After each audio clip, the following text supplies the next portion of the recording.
What is up, everyone, and welcome to Clash Royale League Asia. We are on to week number 5 after having about a week off for the Korean holiday.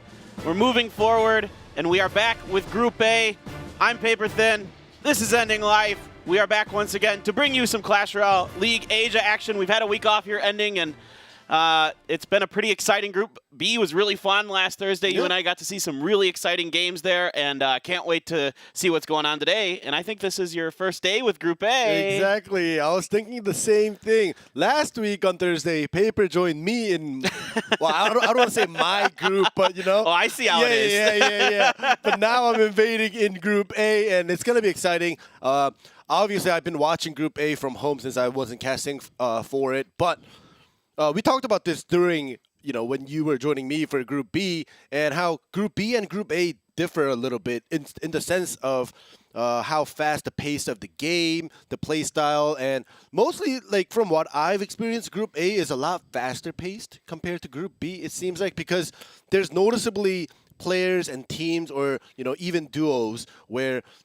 some are more confident against certain opponents, and they just go super aggressive, and they sometimes just beat them out 2-0s, and we've seen a lot of that in Group A. Yeah, I think you're exactly right. There's been a lot of 2-0s, so there's really kind of, you can see this on your screen here, there's kind of a cream of the crop here, especially at the top with Kix and DragonX. But for whatever reason, even in the middle of the pack here with Chaos Theory and PONOS, Detonation and Talon, a lot of times they've been 2-0s, when they win their games or when they lose too. So it's been a very rapid fire, fast paced group. And then I showed up for B, and then I brought the 2-0s with me on that day.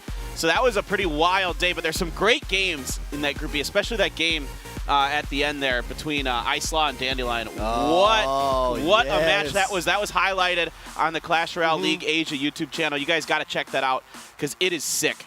It is one of my all-time favorite matches in Clash Royale history. Yeah, Royal Recruits. But anyways, this is today's matchup. We have Talon versus Chaos Theory, PONOS, DragonX, and then last but not least, Kix versus Detonation Gaming. And once again, while I was studying up on Group A, as I was saying before, some teams and some players and some duos are, or it seems like, a little bit stronger against certain players. Today, obviously, all these teams are playing each other for the first time, but I just have a feeling that a couple of the teams that I'm not going to mention but are in my head may be a little bit stronger than than some of the teams that they're facing today. Yeah, definitely it feels like there is so far there has been a couple teams that have really set themselves apart with some really excellent play. Now Talon, they surprised us the last time we saw them with an upset over Kix in a really exciting King of the Hill, where Tochi here, this guy came through big for them and played really, really well. But they're going up against their SEA counterpart in Chaos Theory, what most of us consider to be the best SEA team here. Benzer, Royale, Trainer, Dexter's, JTV, Careless. Now, we don't know for sure yet. We haven't seen the lineups, but we can pretty much expect Dexter and JTV on the 2v2 and Benzer at the 1v1 slot, and then you pick in Careless for the King of the Hill. So I don't expect anything too much to change from there. The real question is for Talon, what are they going to do? They've been shifting all over the place with their 2v2s and their 1v1s. So what are they going to bring against Chaos? Who do they think can take Benzer Royale on? Well, we'll have to see today's entry, which we'll see very, very soon. But, you know, as you were saying, Talon, they've been all over the place. Yu-Gi-Oh's been playing 1v1, Tochi's been playing 1v1. Tochi also played that 2v2 as well. And this is our today's entry. We have that Tornado and Graveyard band, okay. Yeah, pretty standard stuff there in the 2v2 bands. And you got Tattoos and Opa Dylan going there for Talon against, of course, JTV and Trainer Dexter. So, I mean, I think the real interesting kind of selection here is that you're taking Yu-Gi-Oh after Tochi's had quite a bit of success on his own in the 1v1s. He hasn't been perfect, of course. He lost to Nuri from DragonX, but he beat IMJP. And then he played well. He won his one game in the King of the Hill to secure the victory for Talon. So, but, I mean, Yu-Gi-Oh, you know, he looked a little rattled there at the beginning of the season, but maybe he's had some time to calm and collect himself, figure some things out. And I know that last season, Talon had a really good read on Benzer, so we'll see if they can do it again. Exactly. That might actually be one of the reasons why they're sending out Yu-Gi-Oh, because Tochi, they've joined Talon this season. Yu-Gi-Oh, he's been with Talon, and he's been playing and against Benzer. So maybe, like you said exactly, how, you know, maybe Yu-Gi-Oh has it figured out. He has also calmed down from his 2 back-to-back losses. So we'll see how well he does, but for the time being, we're going to be looking at that 2v2 here. And I think we should mention something here. Yeah. Talon has not won a 2v2 set. They have not won a 2v2 set yet. Not at all. The funny thing is, they've won games. Yes. Like, you know, they're always 1 and 2. 1 and 2. Almost always, yeah. Yeah. So, we'll see. Yeah, it's going to be really interesting for them. They need to start winning these 2v2s if they're going to turn this season around. I feel like in the 1v1 between Tochi and Yu-Gi-Oh, there should be enough potential there to, at the very worst, split your games. But, you know, go half-half. But you got to start winning these 2v2s because King of the Hills are a pretty wild affair sometimes. Because you only get that one game to try to guess what your opponent's going to do. Exactly. And, you know, you were talking about how, you know, Tochi and Yu-Gi-Oh could kind of go back and forth for that 1v1. That kind of reminded me of Group B's Game With, where KK and Rollaporon, the 2 1v1 players for Game With, they kind of switch off back and forth. And they're also not having such a great season this season of Game With. And maybe Yu-Gi-Oh can come back from this in that 1v1 later on. Yeah, we will see. Let's get into the 2v2 first, though, guys. It's going to be our first set of the day. We've got Talon versus Chaos Theory, Tattoos and Opa Dylan versus JTV and Trainer Dexter's. Now, with the Graveyard and Tornado band, I mean, you just feel like, well, okay, Giant Skeleton maybe, somebody might play Lava. There's just basically tons of stuff available. Pekka, of course. Okay, Pekka's down there. So I was going to say, you know, Giant Skeleton, Royal Giant also possible. We might see double Lava Hounds. Anything is possible in that 2v2. Yeah, okay, here's the Magic Archer. We've been seeing a few teams really start to like using the Magic Archer in the 2v2s. If they're really good at getting the angles, they can get those Princess Towers with, you know, 2 or 3 shots at times, so that's quite nice to have that damage available. Now, the Death Bomb does hit the Pekka here, but now you've got an E-Wiz that's onto this Inferno Tower, and that's not ideal, but it actually ended up not being too big of a problem. Yep, and they put down another Giant Skeleton just to save that Musketeer from that Pekka swing. So we'll see if that Musketeer will be thankful enough to do some great work here in the back, but it seems like it's not going to be doing too much. Yeah, Executioner, very popular in 2v2 as well. Even without Tornado, you can still really utilize it with that buff it's got basically now, so you see it a lot. Okay, the Hog Rider here from Talons. This one's a little bit of a change-up. We haven't seen the Hog in 2v2s much recently.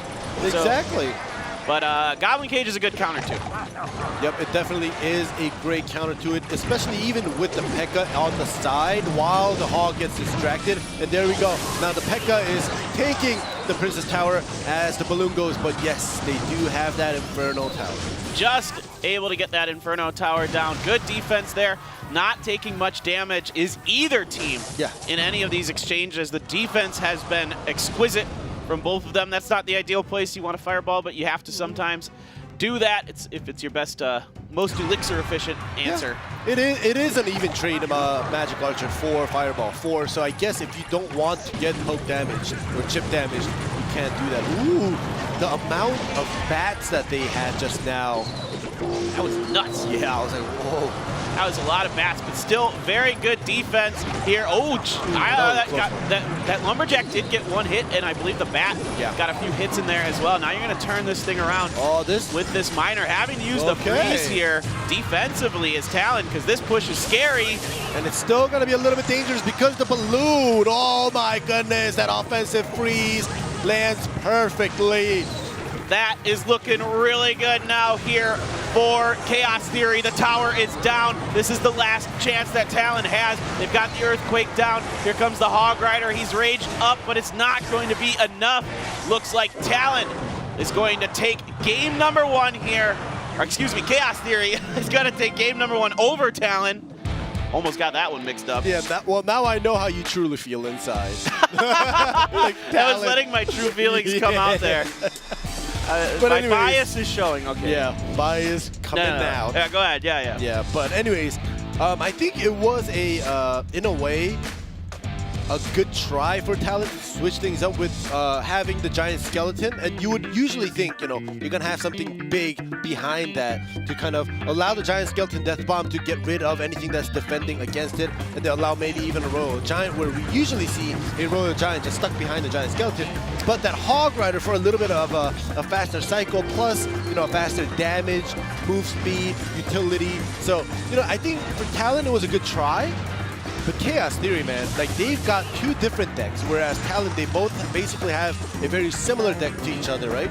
So Chaos Theory, they had more of a variety of ways to defend and go offensive. I think that's a really good point. I think we've been seeing this a lot more in the 2v2 meta, where both players aren't bringing basically the same deck. Now we're starting to see 2 different decks kind of combine together, trying to find synergy in those ways. And I think I like the idea here from Talon, and I think a big part is that you're hoping that Chaos Theory brings a Fisherman, because Giant Skeleton, of course, that's very popular because of the popularity of the Fisherman. Also, Hog Rider is not too bad, you know, if the Fisherman pulls it closer and you get lucky with that. So you can get some weird situations that happen, but there was no Fisherman from Chaos Theory. Yeah, no Fisherman at all. And I like, now that I think about it, and now that you mention it, the Hog Rider, since it's so fast, even though it does get pulled by a Fisherman, if it's just a Fisherman, it'll get pulled, maybe take a couple hits, but it'll still be able to get a swing or 2 to that Princess Tower, depending on where that Fisherman is. So, yeah,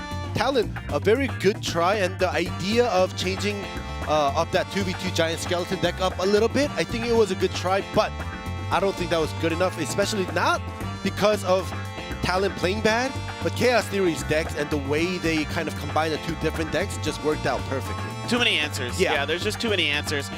And I mean, when you're not getting the Hog Riders to connect, that's, you know, of course, that's a big problem. I mean, you got to get those in. You weren't really even getting any Hog Rider swings until the very end there for Talon. I mean, they did a great job playing defense early, but then that freeze comes. I mean, both teams ended up, you know, having freeze at the back end of everything, which is not too surprising. We see that a lot in 2v2, even without Graveyard. But with the balloon, I think freeze is a little more devastating than, say, the Hog Rider can be devastating, but balloon's a little harder to defend. All right, game number 2, Chaos Theory took the first game. It's going to be Talon trying to recoup here and see if they can find a way to turn it around and win their first 2v2 set of the season. Just going to cycle a Snowball and a Log here, so it's going to go to the Lava Hound this time for Talon, so definitely switching things up. Yep. Lava Hound and that Inferno Tower is the answer, obviously. Let's hope that they have a Lightning or a Sap or anything. There we go, the Lightning does come through, gets rid of that Baby Dragon right away. And the Lava Hound does lock on. It's not going to be doing too much, but the Fisherman is joining in. And wow, everything just literally just connected, landed, everything. Chaos Theory just had no answers for what was going on here. JTV even let go of his device. He's like, all right, I'm out of elixirs, bro. They just didn't have the right cards. Yeah. I mean, they had Elixir. They just, at least one of them did, and I don't know. There's the Ram Rider, so they're just going to try to save up for a push of their own, but the Ewiz is here to slow up this Ram Rider and the Lumberjack. They're not even going to get through, so one push is all it takes for Talon to get a Princess Tower down, and they have taken 0 damage. Yeah, and usually the initial push, especially with the Lava Hound, does get stopped pretty easily because, you know, the opponent won't be lacking in Elixir. As long as they have only maybe 2 to 3 cards out of the 4 where it's usable to defend and counter, like, it usually works out. You don't get a, you know, Princess Tower down on the first initial Lava Hound push. Right. That usually doesn't happen that way. I think that Ram Rider, it that was close. It wanted to get into that King Tower. You can see JTB and Trader Dexter's were like super nervous about that happening, but it just fell short there. So this has been impeccable defense here from Talon so far. Tattoos and Opodilling playing very well in this second game. They definitely found, or they definitely know that this deck is a little bit more comfortable. They know how to cycle. They know how to defend against certain decks. And now Chaos Theory, since they lost a Princess Tower so early that it's going to be a huge problem for them to come back. Yeah, defensive lightning here by Talon to do a lot of damage to that P.E.K.K.A. and the Ram Rider and the others and clean up that mess here. So there is just no way through so far for Chaos Theory. They're going to try once again with another Ram Rider Mega Knight push, but once again, that Fisherman's going to be placed on the right-hand side, pulling the Ram Rider over and completely nullifying any damage. Yeah, that almost felt like the last push coming from Chaos Theory, and they know, and also even when you see Talon, they know that basically they have the game in the bag. Doesn't matter if the P.E.K.K.A. scratches that Princess Tower, it's so healthy. Yeah, a late miner attempted there, but it was too little too late, and there just wasn't much air defense available there for Chaos Theory at the beginning. They had nothing. Once they lost that Inferno Tower, it was GG. I mean, that was it. Once that lightning came through, forget it. Yeah.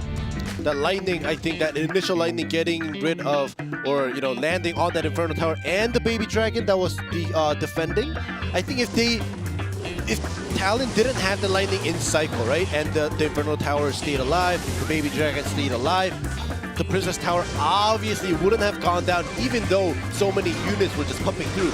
You know, having Baby Dragon alive with the splash damage, with the Inferno Tower kind of dragging everything towards it before it lands onto the Princess Tower would have bought Chaos Theory a little bit more time to put down other units to defend it more perfectly, but you know, the lightning, I think, was a huge deal for Talon to have in that early deck. In situations like this, especially with the current meta of 2v2s, there's a lot of single units, right? There's Musketeers, Ewiz, you know, mini P.E.K.K.A. sometimes, Baby Dragons, Inferno Dragons, everything like this. You're not seeing too many things like Guards or Goblin Gang or stuff like that because there's so many spells that pretty well nullify those pretty quickly. So you can get so much value out of those lightnings. I mean, think about it. You can get like the Inferno Tower, an Ewiz, and a Musketeer all in one lightning. That's a ton of elixir that you're getting out of that. It's ridiculous. Yeah. All right, here we go. Deciding game of the set.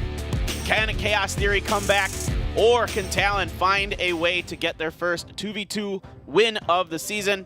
We're gonna find out here now. I think Talon just sticks with the lava. Ooh, but Chaos Theory wants to do the lava. All right, well, Chaos Theory, they're gonna do the lava with the Goblin Cage added this time around. And one bat just stayed alive there. So that little bat did quite a bit of damage. Now the Inferno Tower is here with the Giant Skeleton. The Lightning is available as well. So Chaos Theory is like, all right, whatever you can do, we can do better. Well, we'll have to see if they can do it better, but that Giant Skeleton does land. However, the Fisherman does pull it.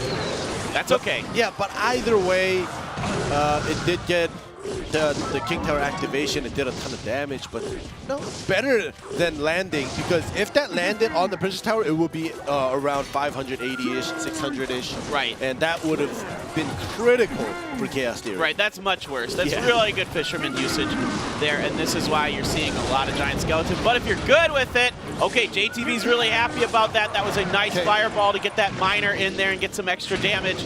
Really nicely timed here by Chaos Theory. They are feeling it right now. But it's the weird thing about the Giant Skeleton where it's kind of like you want it there because it makes it harder to use the Fisherman. But if you're really good with that Fisherman pull, you can do interesting stuff with it. So, exactly. All right, miner on the back end, but a mini P.E.K.K.A very well placed here by Chaos Theory. Now they're feeling their groove. Exactly. Chaos Theory, they found what they needed to do to go up against Talon. And Inferno Tower, they got rid of it. They got the Goblin Cage. They want that extra unit. And, I was comparing the Goblin Cage kind of to that Barbarian Barrel, right? You get something out of it, and then you also get a unit out of it as well. And that also helps you do a great counter push. All right, okay, here comes the miner in here. The Giant Skeleton. Oh, and the Skeleton goes back, and the Baby Dragon splash damage also landed on that Princess Tower as well. Yep, now Talon needs to find a push. They've got about 40 seconds left here to get something going. Good miner placement, only the Mega Minion available. Another miner well placed here, but that log and the Mega Minion are going to clean up that miner pretty well. Using the Fireball, take out the incoming units over the bridge. And I don't even think, okay, I was going to say, I don't even know if they're going to use a Lightning here. They might not consider it worth it, and they might want to save it for defense. But no, we're going to Lightning anyway, because just in case. Exactly. It's double elixir time, and they want to just chip down as much as they can now. Defensive miner comes through. It's going to buy some time here. Now there's a miner in the back, but that is instantly wiped out as well with that mini P.E.K.K.A. And then the Mega Minion on the front miner. So this looks like it is going to be Chaos Theory's game. There is the poison and the rocket, but it is not enough here. Chaos Theory turns it around, finds the win, and Talon continues to struggle in 2v2s. Wow. Well, I really feel bad for Talon. They had, game 2, it was very clean. They knew what they were doing. They pressured Chaos Theory. And one of the reasons why I feel bad for Talon is because all their 2v2s, other than one game, it's all 1 win and 2 sets lost. So that's what happened here. So it's not like they get 2-0. Like they have gone 2-0 before, but just once. Yeah. Everything else, it feels like there's hope because they get that 1 set win. And then they end up losing. So I really feel bad for Talon. I hope that in the future they can get a 2v2 win and kind of bring their team back up. Yeah, definitely. I'm definitely rooting for them. You don't like to see anybody struggle this much at the beginning of a season, but that's the way the cookie crumbles sometimes because the rest of the teams in Group A are so good. You've got a lot of veteran 2v2 players in Group A, a lot of veterans in the league as well. I mean, you got PONOS, who's arguably the best 2v2 team in Clash Royale League Asia. Detonation, same. They've been keeping their 2v2 about the same for a while, although they've mixed it around some. And DragonX is starting to find their group. And JTV and Trainer Dexter's, again, been playing together for a while. So it can take a while to get that synergy going. Yeah, exactly. And, even though they did Chaos Theory lost at set number 2, very cleanly and fast to Talon. They came back right away. And, they weren't afraid of switching up the deck. They didn't go back to the deck that they used in set 1 to beat Talon, right? They're always trying new things. They're confident. And if you're not confident, usually you will go back to your old ways. Yeah. But Chaos Theory, like you said, they've played together so long that they know each other, they trust each other. Yeah, and I like the idea here at the very last game from Chaos Theory to say, okay, you want to play Lava? We can do that too.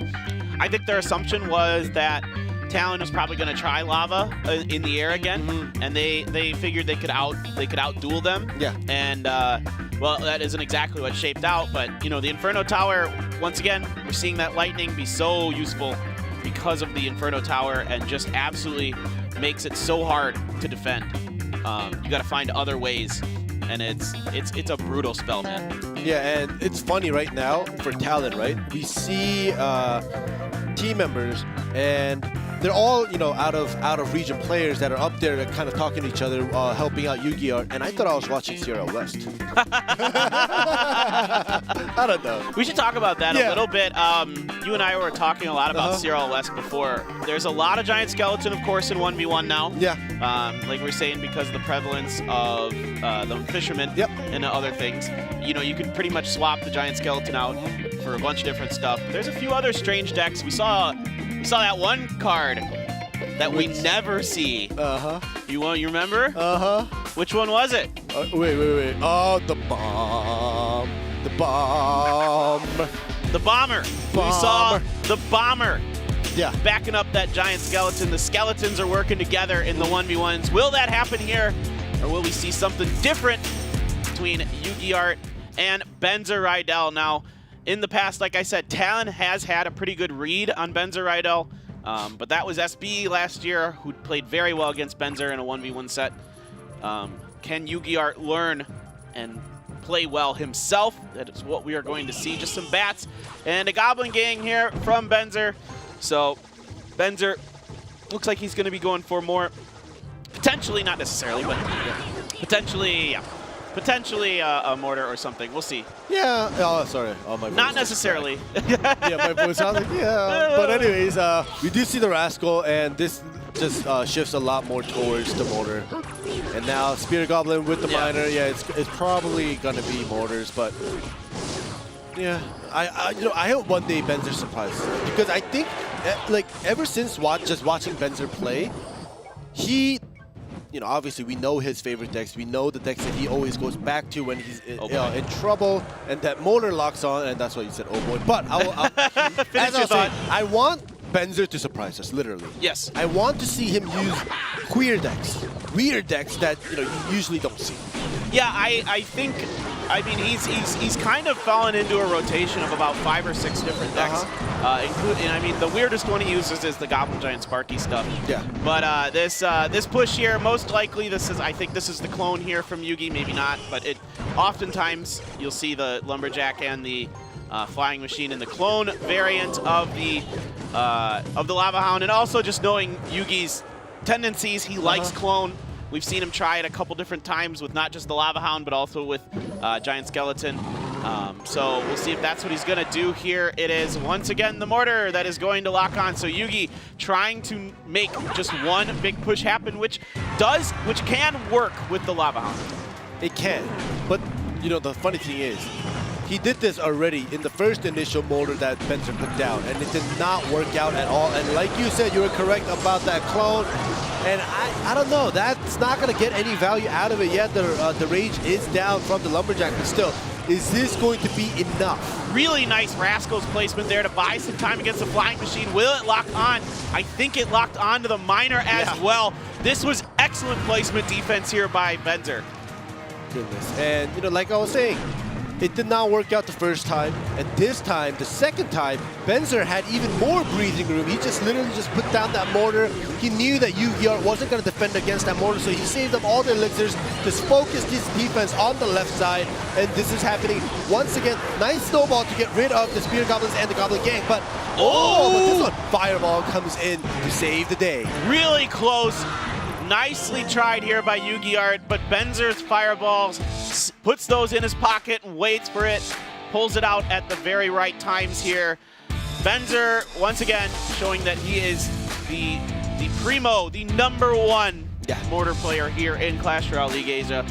And Yu-Gi-Art, I like the idea. He was very, very close, but just not able to quite get it going there. See, the thing is, I know Yu-Gi-Oh! Obviously probably knows this. All of players, even just regular users, probably know this. When you want to trade a Princess Tower for Princess Tower, especially when you're going up against a mortar, and your deck is like a Golem or a Lava Hound, a deck that's super slow, right? You don't put it in the bag. You have to somewhat bridge spam it to kind of match the speed of that trade. But it's very unfortunate because I know Yu-Gi-Oh! Knew that he had to do that, but he couldn't because of all the lack of elixirs early on when it wasn't in the double elixir time. And yeah, exactly. Yeah. And another problem that Yu-Gi-Oh! Is facing with this deck is that he doesn't have any great options that can distract the mortar initially. All you have on the ground is the Lumberjack and the Skeletons and the Skeleton Army, and those are not ideal.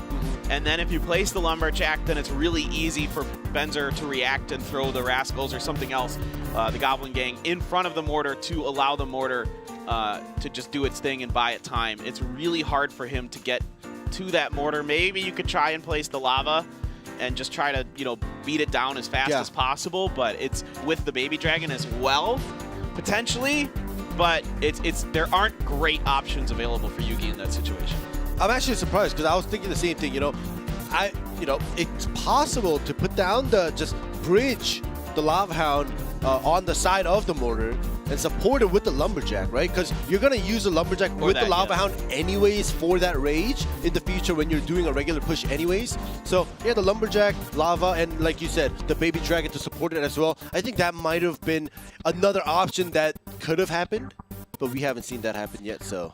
You got to be careful when you know that mortar's coming, and you can't... It's hard for Yugi because he has a really tough decision to make there. Yeah.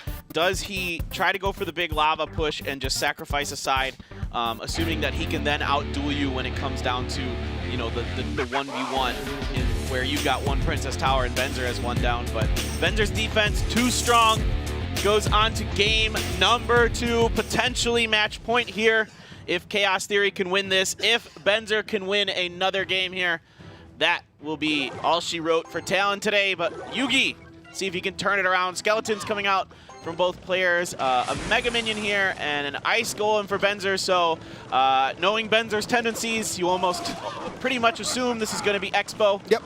And, you know, in the past, Benzer's already played at least 2 to 3 games with the Expo, including the Fisherman, without the Fisherman. So there we go. The Expo does come down. You're pretty much about what you expect. Yep. Benzer's, he loves these building decks. A Lightning is in here for Yugi. Now I have some questions, and I think Yugi's doing Golem, but there's a few other things it could be. It could still be a weird lava deck, but I don't think that's true. I'm pretty sure this is Golem. Yeah, but we'll still have to see. Oh, fairness. Well, maybe. Okay, never mind. This could be Royal Giant. Yeah. Definitely could be a Royal Giant, yeah, because of the Baby Dragon. Now you see the fairness, that kind of gives it away. It shifts a lot more towards the Royal Giant, like you said, Clinton.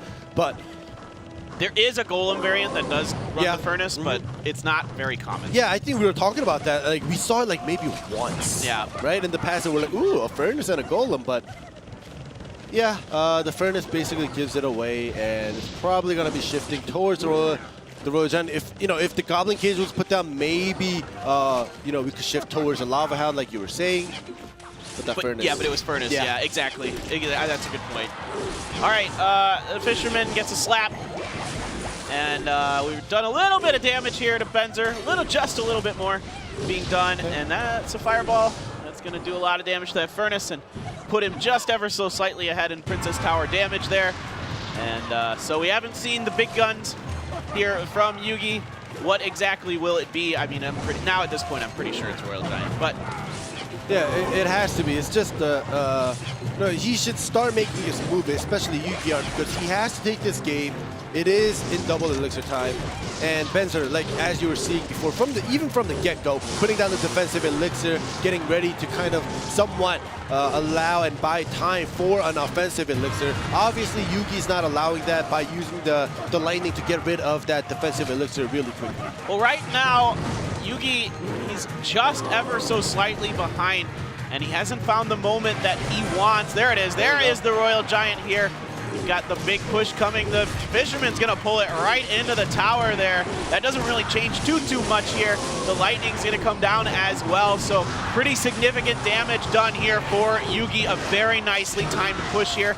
Got a lot of units behind that Royal Giant. Exactly. And, usually, even that Fisherman placement allowed that Baby Dragon splash damage to connect to Benzer's Princess Tower. But also, what I wanted to say was, usually there's never a time where I have to call out Benzer, but I think at that moment defending against that Royal Giant, Benzer made a mistake.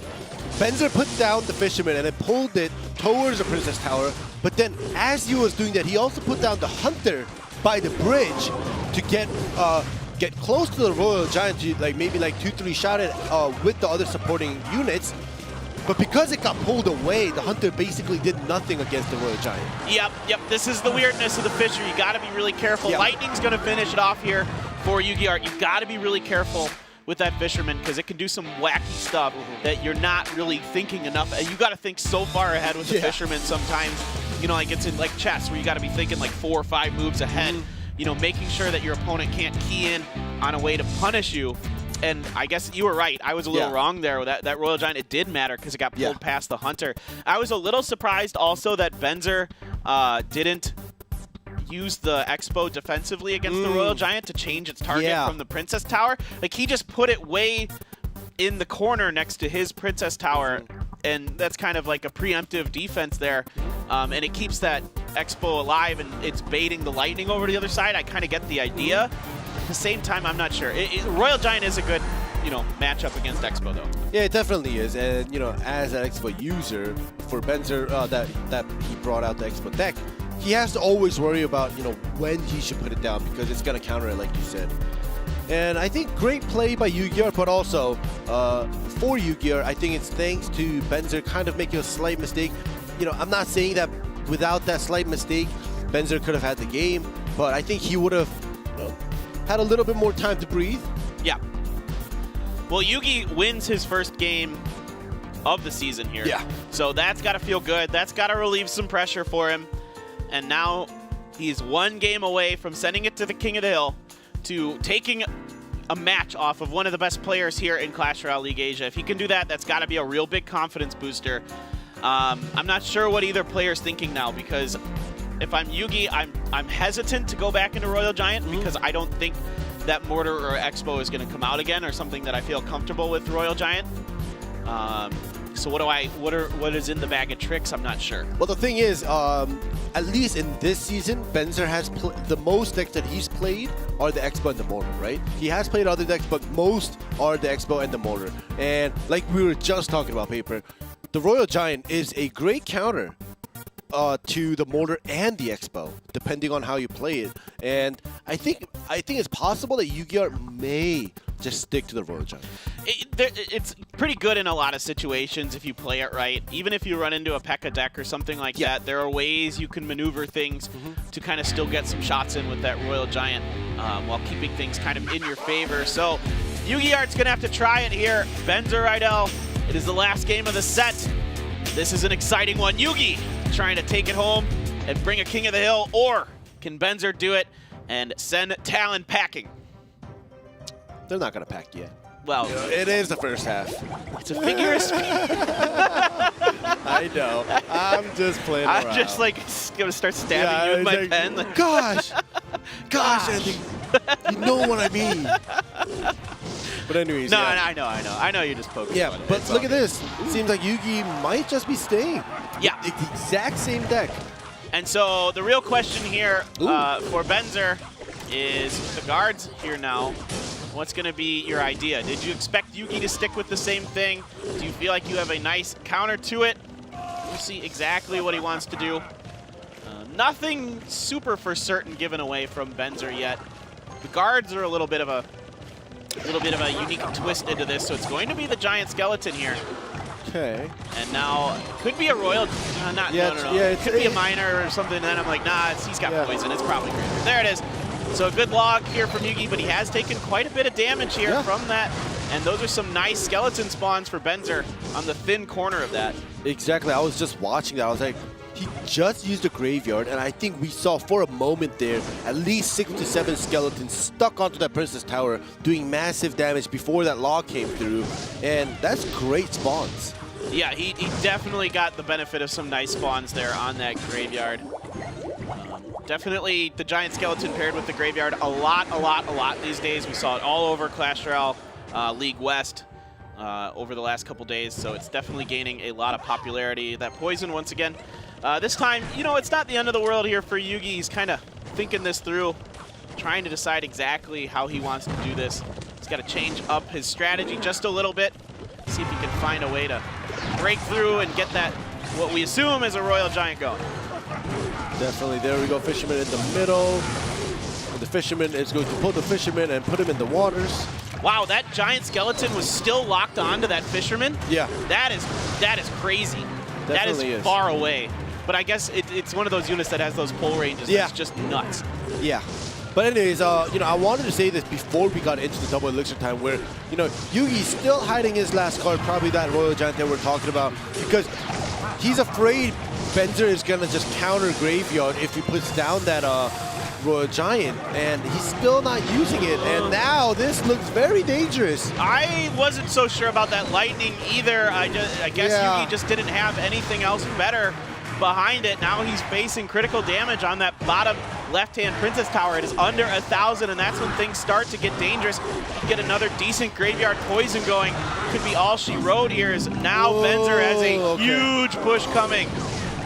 A nice pull by Yu-Gi-Oh's Fisherman, but like I said, he's just been playing defense, and that giant skeleton is still walking through. There we go, that furnace. Ooh, that was close. Just in time with the furnace now. But there is the poison here. Is there going to be enough defense as well with the Mega Minion and the Baby Dragon? Yes, indeed. Yeah, it's going to be enough, but no, one more cycle through with the poison and a couple of scratches from the graveyard. Finally, Yu-Gi-Oh puts down that Royal Giant, and I think it's a little bit too late, but once again, in his defense, he was busy defending. Yeah, it was really hard for Yugi. There was so much defending you need to do. That bottom left-hand tower is now in poison range, and it's going to be Benzer defeating Yugi and taking down Talon here as Chaos Siri 2-0s Talon. Wow. And it has been a struggle for Talon. It continues to be this season. Now, they did take 2 games in each of their sets, but they weren't able to come through in the end and find the victory. Well done here by Benzer, and Yugi just couldn't find any ways to get that Royal Giant down. Yeah, he was busy defending, and I understand, like I said, you put down the Royal Giant and the Baby Dragon to support it. Benzer just counters you with the graveyard and poison and giant skeleton, and I think that push is going to be way more faster than just a Royal Giant push. And I also want to point out that I still want to give props to Yugi for even getting that one game in Game 2, because Benzer, every time he won, it was a clean 2-0.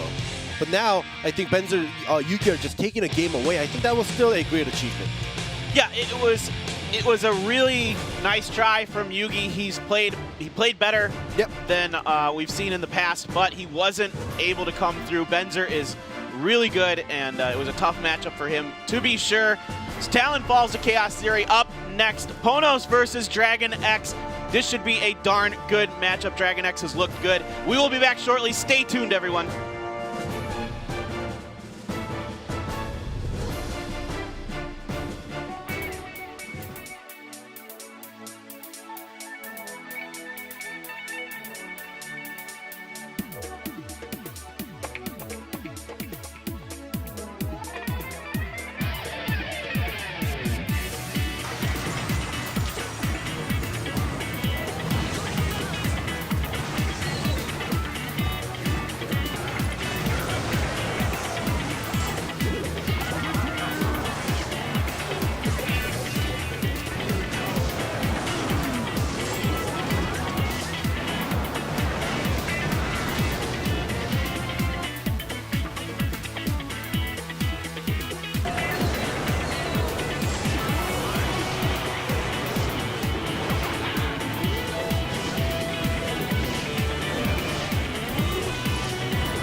And welcome back, everyone, to Clash Royale League Asia.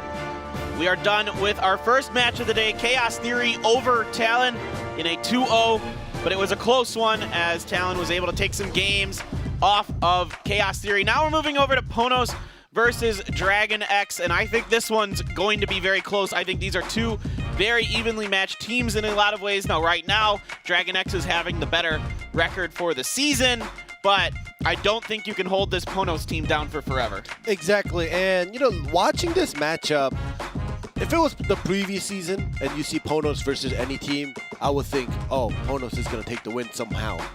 And this season, like you were saying, DragonX has the better record. They've been playing really well. It shows that they've been practicing a lot. And this also is happening in Group B as well, where, you know, Brent Esports and a Game With, who were the two stronger teams in Group B, not doing so well. And PONOS not doing as bad as, you know, the Group B teams. But, you know, like PONOS being 2-2 is something that I did not expect coming into, you know, Group A. Well, it's definitely been kind of, especially for the Japanese teams, a very different story here in our second season versus our first season. First season, you know, it's PONOS and Game With that end up in the finals against each other. PONOS coming out on top. Now it's Game With at the absolute bottom of Group B. PONOS not doing so hot themselves, but it's Bob Gaming, who wasn't that great in Season 2, who's playing very well now. Yeah, so it's like, it's not that the Japanese team are, you know, having a hard time staying with the meta. It's just, I think it's just switching things up and the amount of practice, because even OG and Entis in Group B, we notice their amount of practice and how much time they put in. But no, for the time being, we do have the entry Rad Raiki Jones versus True Fast and Alpha, and the identical bans from the previous match. Come on! Yeah. Boo! The exact same Tornado and Graveyard Boo! ban. Understandable though, especially in 2v2s. Like, the past couple of weeks, we've seen so many, at least 2 Graveyard decks out of the 3 games or out of the 3 matches that we had. Yeah, Graveyard's just become really popular and really powerful in 2v2, so of course it's expected that it gets banned, and of course Tornado gets banned because you know that King Tower activation stuff can cause a lot of problems. So this makes a lot of sense for these teams to do this, of course. I mean, not just from a purely entertainment standpoint. I wanted to see something a little different, perhaps, but I guess we aren't going to get that this time around. And in regards to the 2v2 abilities, I mean, historically, PONOS has been darn good. This season, they've been kind of average. Yeah, they've definitely been average, and you can see their records. Pretty average. Right? Rad has that 2-0 for King of the Hill, but his 2v2s are 1-1. Raiki Jones 1-1, 1-0, 1-1. Very, very average and mediocre. But like you said, I think PONOS has the potential to come back because they are the previous champions of Season 1. So I think it's not going to be long until they start climbing up to the top 2. It's hard to think that they aren't going to start finding some kind of success. They've just been too good for too long. There's just too much veteran talent on that team that's been on the big stages, that succeeded on the big stages. You feel like they've maybe got to turn it around, but we'll see. You never know. I mean, these other teams are hungry. They're playing very well.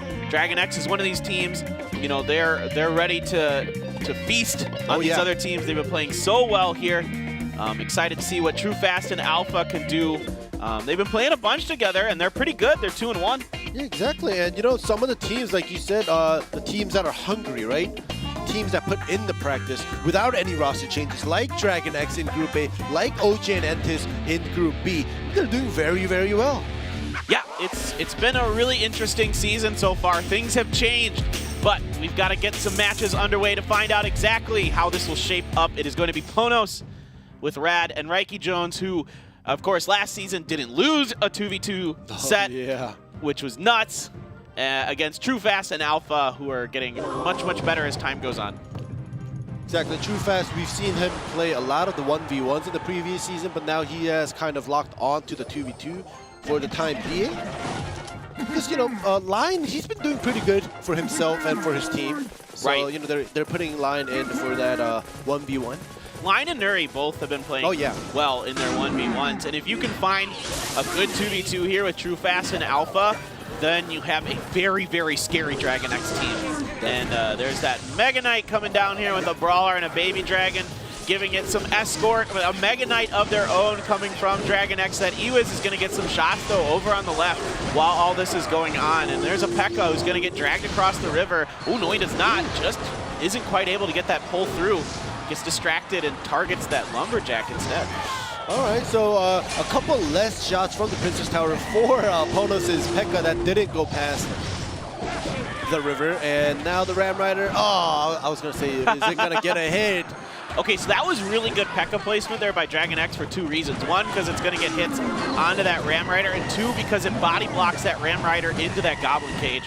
So really nicely done here by DragonX. Unfortunately, now they are taking a boatload of damage. Yeah, you know, you're complimenting DragonX, and the moment you do that, they lose a tower. What was I thinking? Sorry. Exactly. This is why. My bad. You know why people say think before you speak? Not because you say the wrong things, right?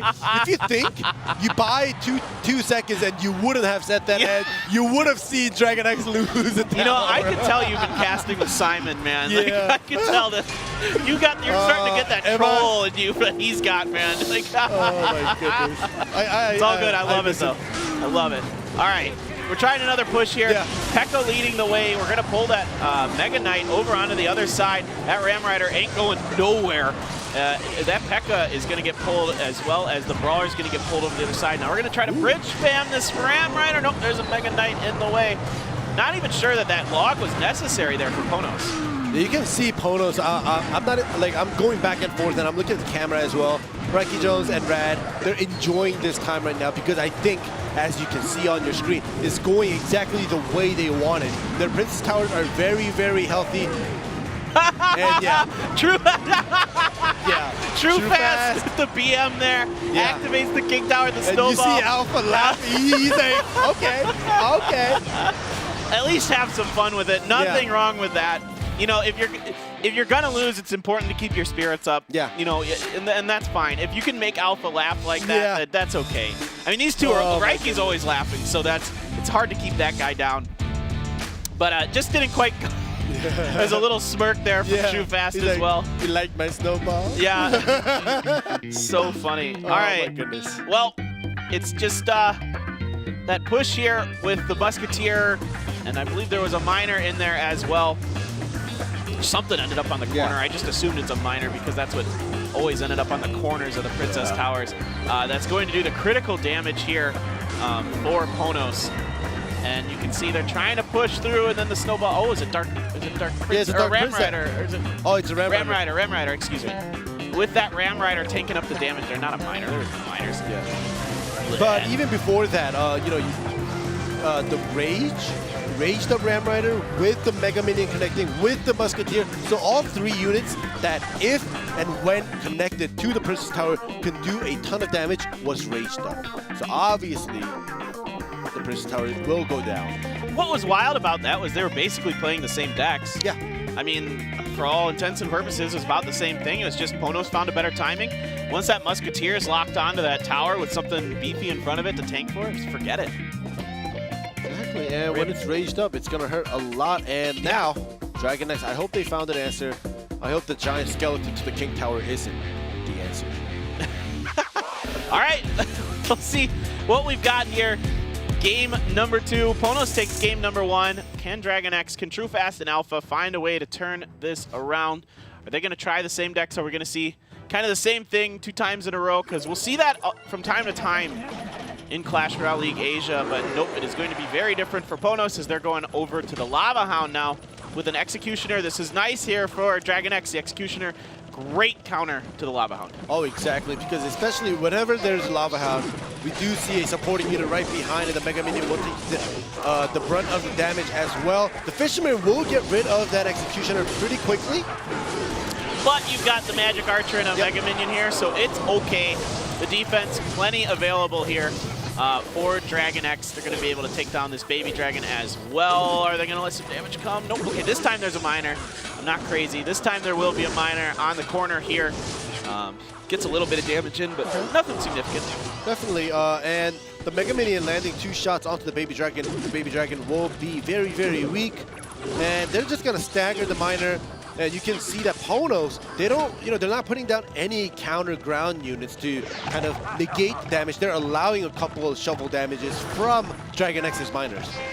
Yeah, so far PONOS is willing to kind of allow a little bit of damage to give themselves some more elixir to build up for these pushes. And here comes a Rocket here.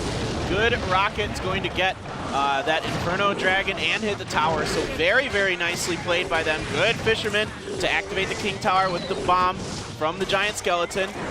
So PONOS playing well here so far despite being down in Princess Tower damage.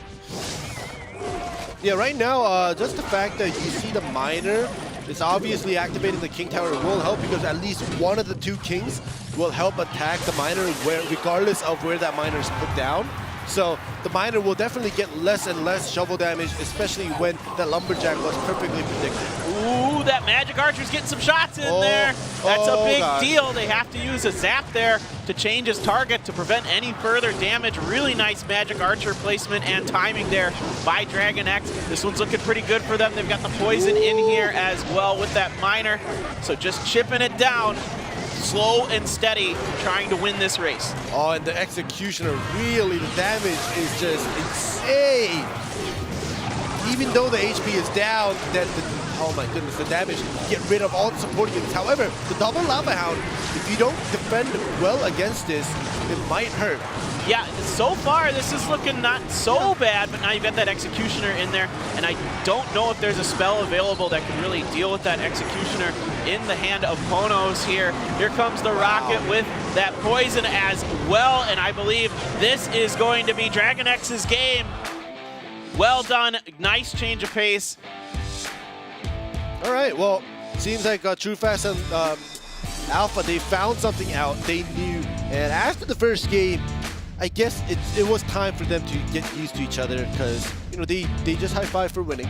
Yeah. They didn't high-five in the previous game. I think you should high-five even though you lose. Every time? Yeah, every time. Every game? Just to keep your spirits up, like you said. You see that in a lot of sports. Yeah. Like a lot of professional sports, they're always high-fiving each other.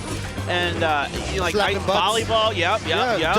Just to keep the spirit up. Yeah, baseball, whatever, any of those sports, yeah, for sure. I think you're right. I don't think there's anything wrong with that. Yeah. It's high-five every time. I'm with that. I think in this game, DragonX, I get what PONOS is thinking, where they're going to allow those miners to do some damage to try to get these lava pushes to come through, but that you got to have an answer for that Executioner in that situation, and they didn't. And I mean, Lightning, I'm trying to remember with all these changes they made to the Executioner. I looked it up the other week, and now I can't remember. Well, either way, even though they didn't have Lightning, they had the poison and the Zap, but still, just survives Lightning. Either way, PONOS' quote-unquote best answer for that Executioner every time was a Fisherman. And in order for the Fisherman to pull it, DragonX, they have to allow the Executioner to be basically naked in front, nothing in the front, for the Fisherman to directly pull the Executioner. But in order for that to happen, DragonX's Executioner has to get close enough But if that Lava Hound from PONOS is already at the Princess Tower, Execution is not going to come all the way to get pulled by the Fisherman anyway. So, there's big problems. 100%. It's really hard to get that Fisherman onto that Execution. That's a really good point. All right, well, here we go. We're going to do the last game of the set here. This is a big one for both of these teams. I mean, DragonX wants to stay neck and neck. Good Dark Prince placement. They want to stay neck and neck with Kicks. And PONOS really trying to get this season turned around. I mean, they're 2-2, not terrible, but that's not very PONOS-esque. You're used to them having a positive win record a lot. So we've got the Dark Goblin here, which is interesting. A lot of times we saw it used because it's really good against Graveyard, but trying to find potentially some kind of maybe a spell bait cycle here from DragonX. Yeah, it's definitely possible, but either way, the Ram Rider snaring to the balloon right off the bat is huge. You know, we would always talk about how the Ram Rider is a huge counter to the balloon, but in 2v2s, there's so many units, and every time the Ram Rider just snares one unit at a time, and it only slows it down for a little bit, and the balloon, we still see the balloon kind of land onto the Princess Tower from time to time. But this time around, oh gosh. Oh, there's the freeze and a miner in the back as well. So early. So once this tower's back up and running, they're going to have to use a snowball here. Is PONOS. Still not good enough. This is going to be a drop, potentially 2 here. 2 drops. Oh my gosh. Huge push from DragonX. Oh my goodness. Up to the top left, we've got a push, counter push here from PONOS. It is a P.E.K.K.A coming in. He is very healthy, but just enough with the log. And the Dark Goblin is going to take that down, but now immediately bridge spamming with that Lumberjack, and a Dark Prince gets some damage done here with its charge of the Miner as well. So a counter punch here from PONOS, not too bad. Yeah, definitely a counter punch, not bad. However, PONOS, they have to keep up the pressure, because if they even allow a moment for DragonX to kind of feel like they're prepped for another balloon push on the bottom right, even just the death damage is going to finish that off. And but they have to keep that pressure up, and it just doesn't seem like PONOS, they're not ready to kind of always bridge spam to pressure. Yeah, here they're going to try to set up a huge push. The poison is down here as well to help deal with that Musketeer and the Skeletons. Ram Rider's going to go in front. There's a lightning here from PONOS. This is looking desperate, just in time with those spells here from DragonX. Nicely done by them to defend that. We got to look at the HP. They're fairly close, but like I said, DragonX, they have the spells to get rid of that 192 damage at once. There's only 15 seconds left, and now PONOS, they have to get rid of that Princess Tower 187. The lightning, you have to cycle through the lightning. It's okay. They got poison there. No, it's not going to be good enough. I don't know. It's going to be good enough. It was just in time there with the ticks. It was a little close for comfort. They're able to get that down. Now they're just going to pressure the King Tower here. They're going for broke. PONOS wants to end this in style. There's a lot of damage done. My goodness. Now another lightning and a poison, and it's a 3 crown. Yes. Literally. Yes. So let's see if DragonX can keep the pressure on here. There's the freeze coming through. This could be it. The balloon gets a drop. I think they're going to do it. Hands off the device is true fast. Woo! Wow. Wow, nicely timed here. Look, we're getting the X for DragonX. I love it. Well done here. Wow. By True Fast and Alpha. What a turnaround there at the end. And then you got to sit here and think ending. Was it too greedy of PONOS there to go for that 3 crown? You know, now that we know the answer, right? Like, you know, now that we know what DragonX has done at the end, maybe, just maybe, PONOS, not poison. PONOS should have just, you know, focused a little bit more on defense. Because during the game, I was thinking, in my head, I didn't say it, I didn't get the chance, but in my head, I was thinking, just allow the balloon to come, because all the other supporting unit wasn't going to get the Princess Tower down super quick until the balloon connected. So I was thinking, in that couple of seconds that you have the balloon crossing the bridge to drop 1 or 2 bombs, why don't you cycle through, or if you had lightning and poison, why don't you just use those 2, because it was at 500 HP. Yeah. Lightning and a poison would have most likely gotten that King Tower down. Right. So why not just cycle through that and not even put down that Eagles? Yeah. Right? But obviously, it's just a simulation in my head that could not have worked out. So It's just a thought. I was kind of wondering myself, I'm like, well, now you're within spell damage range on this Princess Tower, and I mean, yeah, you've got a push going that's doing a little extra damage. Yeah, sometimes things just kind of work out in a weird, funky situation where you get put, where the Princess Tower's in a weird health position. And you're not sure what the best answer is, but you're forced to use a poison when it only has 87, because a log's not enough there, because that's only 84. So you're put in a really awkward spot. Oh, that is true. That is true. So maybe PONOS might have had to use the log, lightning. So basically a poison, lightning, and another small spell to finish it off. We'll have to see. Yeah. So there you go. I want to see how many hit points the King Tower had. I think it's like 550 something. It was 557. So the problem is you got to defend here. It's just so fast. There's just so much coming at this. You got 2 lumberjacks there. Those are absolutely brutal. I just saw the 2 lumberjacks. Yeah. I was saying how, you know, other than the balloon, all the other supporting unit was a little bit slow and it's not going to be as strong, but 2 lumberjacks, oh yeah. I take my word. I take it back. Yeah. I take it back. I mean, well, it was 557, right? And lightning poison actually isn't quite enough. Yeah. So they would have had to use a giant snowball or a log. Yeah, as well. Yeah. Right. That might have been a That's little bit a ton of elixir. Yeah. All right. Well, now. Oh my goodness, this is happening. This is really happening here. PONOS has decided that they're just going to keep trying this where every single one of their players plays 1v1. Yeah. So we've seen Rad, we've seen Reiki Jones, we've seen Mikan Bouya, we've seen Kota in the 1v1 set. Now we get to see Tengad. Might as well just wrap this up in a nice bow, this present that PONOS is bringing us this season. And the funny thing is, other than Reiki Jones, all the other players, they've lost their 1v1s. So I think PONOS is like testing your players out. It's like, all right, you guys in PONOS, you want to stay in? We'll give you a chance. You're going to all play just 1v1s. We'll see how you do. It's hard to argue that Reiki these days isn't the best 1v1 player on PONOS. He really feels like he is the strongest 1v1 player. I mean, he has won a game in King of the Hill as well. And I mean, Grad won his 2 games in King of the Hill, but he's been really consistent, especially in 1v1 sets. He's come up in big moments for them, but now it's going to be Tengad trying his luck against Line here. Line, a very strong 1v1 player himself. He has done pretty well for himself. He's 2-1 in his sets. So let's get into it. It's going to be Tengad in the blue on the bottom, Line in the red on the top. And, I mean, Lines, he's beaten some good people. He beat Benzer, he's beaten Rhea. He did lose to Pedro, but early on, everybody was losing to Pedro. That's true. Well, gotta give it. Gotta give it.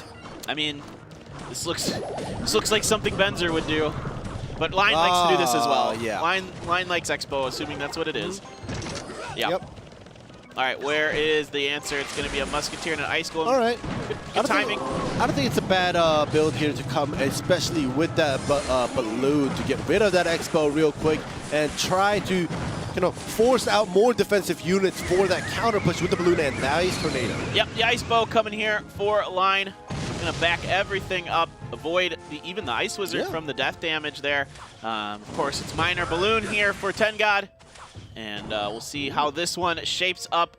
It's not the end of the world to have your balloon take out that Expo pretty quickly. It's not ideal, so you're trying to get some damage in with this minor, and really nice skeleton placement in the back there. It's going to mitigate the damage here. Now we're going to try with the Ice Golem in front of the bow here with the Mega Minion on top.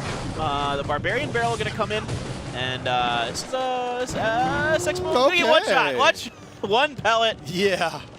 But that was still a great log from either side to kind of push back the Musketeer to try to buy some time. And also, another log coming from Tengad to obviously do the damage to the Expo. And when that Musketeer locked onto the Expo, it got rid of it a little bit quicker. It would have been more than one arrow, right? Yeah. Exactly. So what I gotta ask this while we have a little bit of time. What the heck does the Expo actually shoot? Like, are those arrows? Because like, what's supposed to come out of something that big, like a ballista or something like that? Yeah. Look at how tiny those are. Yeah, it's super What tiny. is that? Like, at the Expo, you see the tip, right? That sharp tip. It looks deadly. I know. But they don't shoot that. It just shoots these little pellet things. Anyway, Balloon's gonna drag. gonna be dragged back by that tornado. I just had this thought like right now, and I was like, I have to get this out of my brain. So this is a pretty even defensive battle here. Neither player able to really find much through the other. We're going to get two Expos down at the same time, and an Inferno Tower coming down here nullifies that Expo. That is really interesting stuff here from Tengad. I mean, you assume it's an Inferno Tower on the back end to use it against that Expo. Really well done here by him. And that Musketeer makes short work of the Ice Wizard. Now we're going to try a push onto the right-hand side. Switching up lanes here. Good Ice Golem, but you got to have something for this balloon. Oh, where's the tornado? Where's the tornado? This is too good. Okay, there we go. But it still does get a drop onto the Princess Tower, so Lion is not happy with the timing for that tornado. He probably wanted it to pull it right off the bat, but either way, as it got pulled, it dropped that bomb. Yeah, and you can notice that a big part of why Tengad puts it on the left there is to make it harder to time that tornado, of course. All right, do we have defense here? Yes, indeed. Tornado is good this time, and the nice thing about that tornado is you avoid the death damage onto your Princess Tower at least, but Tengad is up. I mean, there's still 2:30 left in overtime, though, so it's going to take some kind of trickery here from Line to get an offensive Expo to work. All right.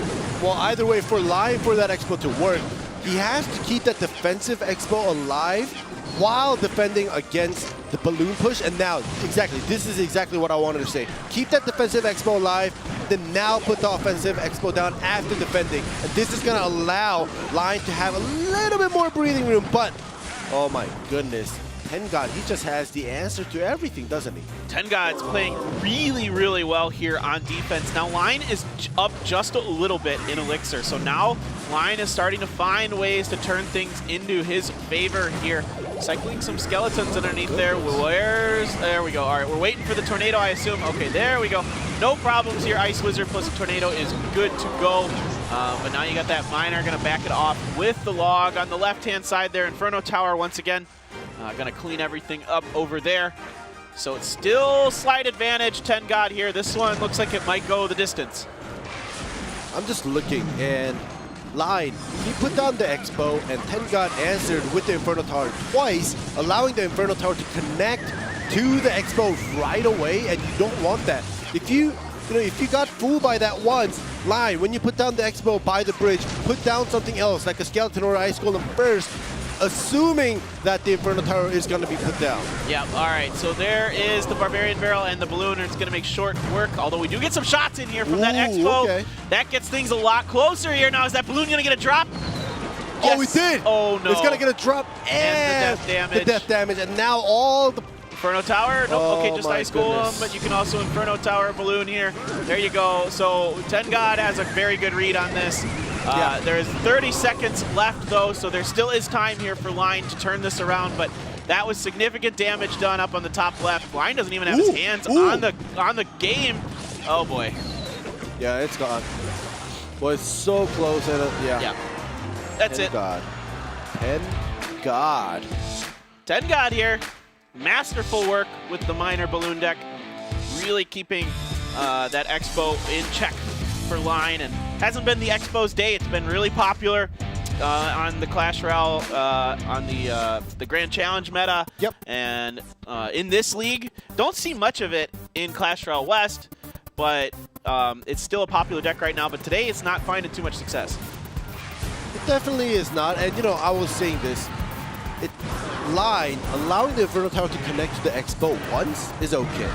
Starting the second time when you allow that to happen, because even without the Inferno Tower connecting directly to the Expo and allowing it to connect to maybe the Skeletons or the Ice Golem, it still will have a hard time and take a long time to get rid of the Inferno Tower and any of the defending units.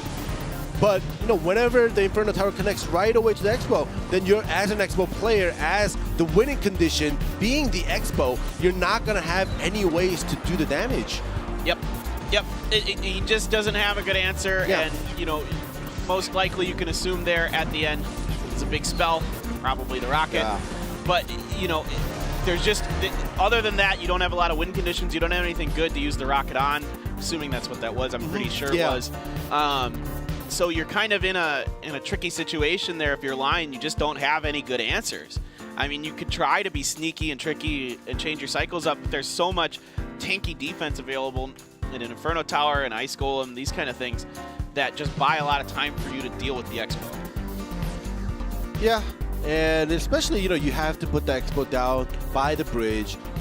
And, I talked multiple times about the Inferno Tower being put down right across the bridge. But even if he didn't have the Inferno Tower in the cycle, or the Elixir, or, not feeling it, he can just put down the balloon and the Ice Golem like you were saying, and it still gets rid of the Expo really quickly. And the balloon, if it reaches close enough and doesn't get a drop, but it still gets a death damage, it's still worth it for 10 God. Yeah, or Barb Barrel and Balloon as well. Yeah. Just as efficient. So it's just impossible to get an offensive Expo going in that situation for Line if you play it right, if you're PONOS. So really nicely done here by 10 God. And we took a timeout. DragonX really wants to think about this, give Line a good shot at winning these next 2 games, trying to finish this one off and avoid the King of the Hill. But 10 God feeling it, looking good in game number 1. Can he continue that into game number 2? Let's find out. All right, let's go. I'm excited for this. 10 God and Line. I still want to see Line come back because I still have it in my mind previous season when he came out at the end of the season. He was showing us some great decks and great plays, and I still remember that Line. And now just seeing him here, not doing so well. On the first day that I come to cast Group A, it makes me feel bad. Is he doing it again? Yeah, he has to be. Is he? And well, there's other stuff this could be so far. But no, I still think he's doing it again. I mean, I guess against what we assume is a Royal Giant here. Bad choice. Yeah, I don't know how this is going to go here. Now he brought through. I mean, we already saw this matchup today. Yeah. We saw Yugi Art defeat Benzer, so did Line learn from that watching it earlier? Did he find some way that he thinks he can make this pay off? Really interesting question we're going to find the answer to in a little bit. Right now, just cycling that log. And another Furnace coming in here. I don't know, ending. It's going to be very hard for Line to make this work because I think in Group B, and it was Simon and I casting that day. Ooh, a nice rocket. Just doing the chip damage early on with the spells just in case. To be fair, this isn't the exact same Expo deck as well. Yeah. It is a different one. It's not. And I was saying in Group B, I forget who played the Expo exactly, but I think it might have been TNT who did. And it went down all the way to the wire, and it was a Royal Giant versus an Expo deck, and the Expo deck won by TKO, by the Princess Tower HP. Yeah. And we'll see if that could happen because that was a legendary game. Okay, now you're getting that tornado at least. That was a really good game, you're right. Yeah. And, okay, you took quite a bit of damage there.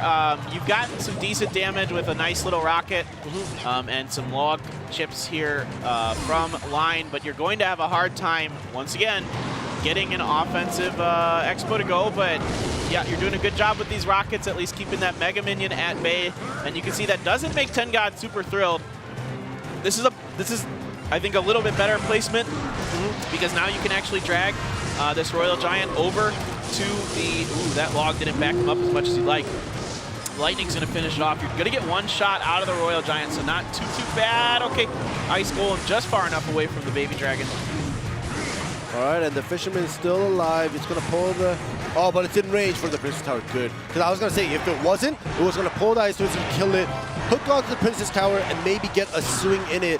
And the small swings, they matter. And now, nice usage of that Tornado. The Royal Giant is not going to get his hit. Yeah, this is really nice. With the Mega Minion and the Tornado, as well as the defensive Expo, you are able to prevent that Royal Giant from getting through. You're going to use that Ice Golem to protect. Okay, now this is really smart here by 10 God. He put the Mega Minion far enough ahead that you can't rocket it and the Princess Tower. So now Line has to find a way to continue to play good defense. So far, so good. But he isn't going to get the same amount of value out of those rockets. Exactly. Line, he changed his playstyle up.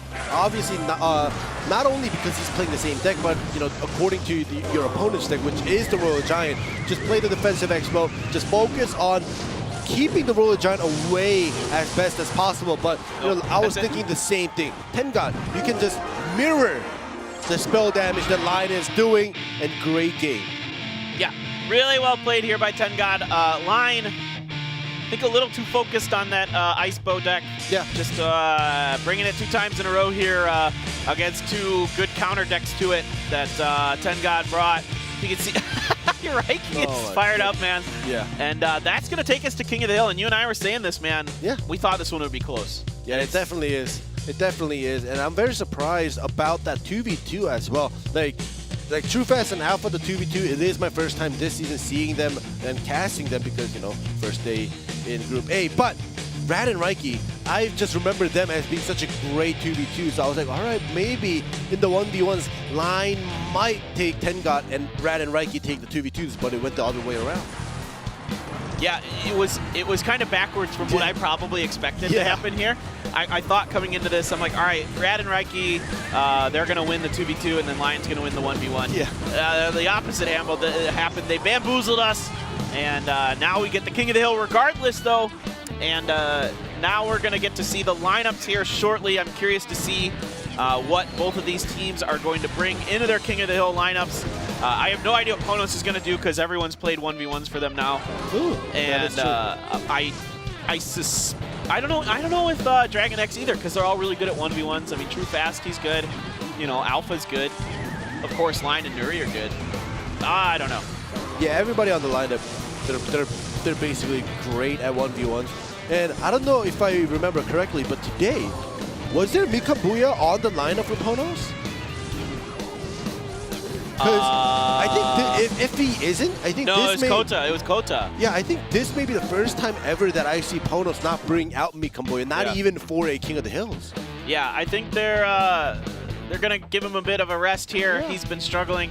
Try and see if they can find something with him to bring him back and get him going again. All right, here we go. Kota, Rad, Reiki for PONOS. Alpha, Nuri, Line for DragonX. This is going to be good. This is going to be really good. Wow. This is like really, really good 1v1 players. All top to bottom here. Nice story. I think where this is, has Alpha played a 1v1 yet? I don't think he has because DragonX has never gone to King of the Hill. Yeah, that's true. That's true. But you know the funny thing is, in the previous season, Alpha actually played a lot of 1v1 when there were Kings on DragonX. Alpha played a lot of 1v1s before Line, before they had Line, because Line was quote-unquote their designated 1v1 player now.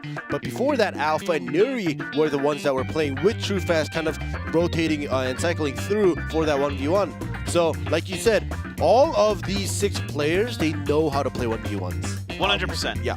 This is going to be really exciting. Now Rhea's up. Or, I'm sorry, Kota. Kota beat Rhea is what I was going to say, and then I got the names crisscross. The wires in my brain are all messed up today, man. I'm saying things backwards, calling teams the wrong things. Kota lost to Rhea in his 1v. But it was a 1-2, but you know he's good. We've seen him at times come through and be kind of like an ace up the sleeve. For PONOS here against, like we were talking about, Alpha. Alpha's no slouch at 1v1s. This guy practices a lot. I see him talking on Twitter all the time. Wanting to find practice partners and the other things. So he's ready to go as well. So really curious to see what DragonX is going to do, how they're going to change it up. I don't want to see another Expo from them today. I think we're good on that. Let's try some other stuff. If G-Clef were here, you would be like, more Expo, but he's not here, so no more Expo today, guys. Maybe even a Sparky and a lot more Mega Knights, because, you know, that's what we like. Yes. And, wow. All right, let's get into it. Let's put both of those in the same deck. Yeah, Sparky and Mega Knight. Yeah, we've seen it a couple times. Yeah, we did. Yeah. All right, Kota versus Alpha to kick off the King of the Hill. This is an important match for both of these teams. Let's go. What is? Oh, it's like the skeleton even has like an X, so it works well because it's DragonX. It does. Like that emote is like made for them. And the fighting fish I do like. All right, so the Royal Ghost here leads you to believe, not always, but usually some kind of P.E.K.K.A. situation going on behind it. With the Magic Archer, probably the P.E.K.K.A. Battle Ram deck is what you suspect. You know, I was looking at other regions, and whenever I saw the Royal Ghost, there was moments where Royal Recruits came out with it. So I was like, oh, it's the Royal decks, right? Okay, maybe not. This could be with the Goblin Cage. Now I think it's the Hogs. Now I think it's the Royal Hogs. Royal Hogs, yep. probably most likely going to be the Hogs. Yeah, there we go. There we go. And look how low on Elixir Kota is here. I mean, he does have the Barbarian barrel available, but that is not going to be a ton. He's trying to do what he saw Tengod do in the first game with that miner balloon, but this time a very different situation in front of him. And Alpha with a great play here. Yeah, and usually when you do this balloon push, right, it's either miner balloon or the 7 elixir ice golem balloon, right? But the first initial push with the balloon, Kota got a little bit greedy. He used more than the couple or the pair that he should be using, and when it got defended and the counter push came through, he took just too much damage. Yeah, and that was I want to talk about that Magic Archer placement there by Alpha real quick. That was really good for 2 reasons. Yeah. One, it didn't take any death damage from the balloon, of course, because it's too far away, and it ends up getting a couple shots into the Princess Tower behind that Royal Ghost. And you're forcing Kota to use a miner to defend, which is disastrous for him because he wants that miner available for those balloon pushes to distract some of those units that are going to be available, like the Magic Archer, etc. Yeah, great call about that Magic Archer placement. And now, look at Kota. He's going to go for that counter push, but whenever you see the Bats and the Rascals on the other side, you know that there's no hope. And the first initial push that he started on the left side is not working out as well for him either. So it's pretty nice. Good Magic Archer placement here is going to do some serious damage to that Inferno Tower. And one of those Hoggies going to get through and get a few chomps down onto that bottom left-hand Princess Tower here for Alpha. So far, Alpha looking pretty nice here. Most likely some kind of spell on the back end of this. And we'll see exactly which one he's got in store. He could be saving something up for the end game here. Now you're going to pull that miner away. Is that going to be enough damage for the balloon? Yes, it will be. He's got both Princess Towers blasting away. Now big push here on the left. All right, this huge push and the Magic Archer. Will it get a scratch onto the opponent's tower? Not yet. The miner is definitely keeping him busy, but now there we go. Oh, no, okay, I was going to say, it's the Royal Hogs. Yeah. They get some damage in. I was like, oh, there we go, but then it wasn't the Magic Archer. Yeah, this is looking pretty desperate here for Kota. The good news is the only spell that Alpha has available is the Snowball, so it's going to be pretty much impossible for him to just chip you down. That would take a lot of crazy good timings here for him. And now we're going to try the balloon here on the left-hand side. The Bats are down to help deal with this. This counter. Magic Archer as well. This looks like it could be it. Yes, indeed. Alpha is going to take the first game here. See, the thing is, just now, obviously I understand that Kota was in a pinch and getting pushed to the corner, and I kind of understand the reason why he put down the units that he did at the end, but he did this in the beginning where he put down the Ice Golem, the Balloon, and the Miner, and in the back he put down the Musketeer for the follow-up, right? But when you're doing the Balloon push, you don't put all of that down at the same time. You put 2 down, like I said, like either the Ice Golem and the Balloon, or the Miner and the Balloon, and then you wait for what the opponent responds with, and then you put down, like, you know, for example, a Musketeer or something else in the back to meet as the defending units cross the bridge, right? But Kota, he kind of showed desperation, and he just wanted everything to tank for the balloon. And Lion had Bats, he had the Rascals, even the Magic Archer with the piercing arrow landing onto the balloon. He had no way to let the balloon connect. Yeah, it was just, there was a lot of good defense available for Alpha against that balloon, and he would bait out the Snowball, like you can see here, so his Bats are staying healthy enough to deal with that balloon. And then, of course, yeah, you've got, you know, a Snowball of your own if need be to push that balloon back. You got the Magic Archer as well, which does a decent amount of damage, enough to give you, to prevent, you know, from preventing a drop from that balloon. So you just get the death damage here. And now we take a timeout as they want to talk things over here, and it's going to be Rad up next. And he did really well when we saw him in King of the Hill last time. Won his 2 games against Rhea and Hane x Hane. No, Rad, usually, like, this season, yeah, like, since PONOS is allowing everybody to play 1v1, Rad has a 1v1 record. But Rad is usually that 2v2 player for PONOS, and every time we see him sometimes from time to time for King of the Hills, he does do well, very well. So I'm thinking in my head, you know, it's not only always Mikambuya or Raiki Jones who's able to play that 1v1, it's Rad as well as, you know, Kota and Tengod, who are pretty decent at 1v1 as well. So we'll see how he does. Yeah, this guy, I mean, everyone on PONOS is good at 1v1. So every time they bring anybody out, I'm like, yeah, this guy's good. And then I'm just like repeating myself over and over again. I'm like, this guy's good. That guy's good. Yeah. This guy's good. Everybody's good. Just like a wind-up dog. Just got a little crank in my back that you just got to, you know, revolve a couple times. And then I just keep saying, this guy's good. This guy's good. Alpha looking nice. He's playing well. And I thought that was a really nice job by him. He really... That very first Royal Hawk push was the critical moment because Kota was completely out of Elixir. Alpha was able to defend very well on his side and have a few units left as well behind all of that. And then the Hoggies come in and just go to town because there isn't anything left for Kota to do.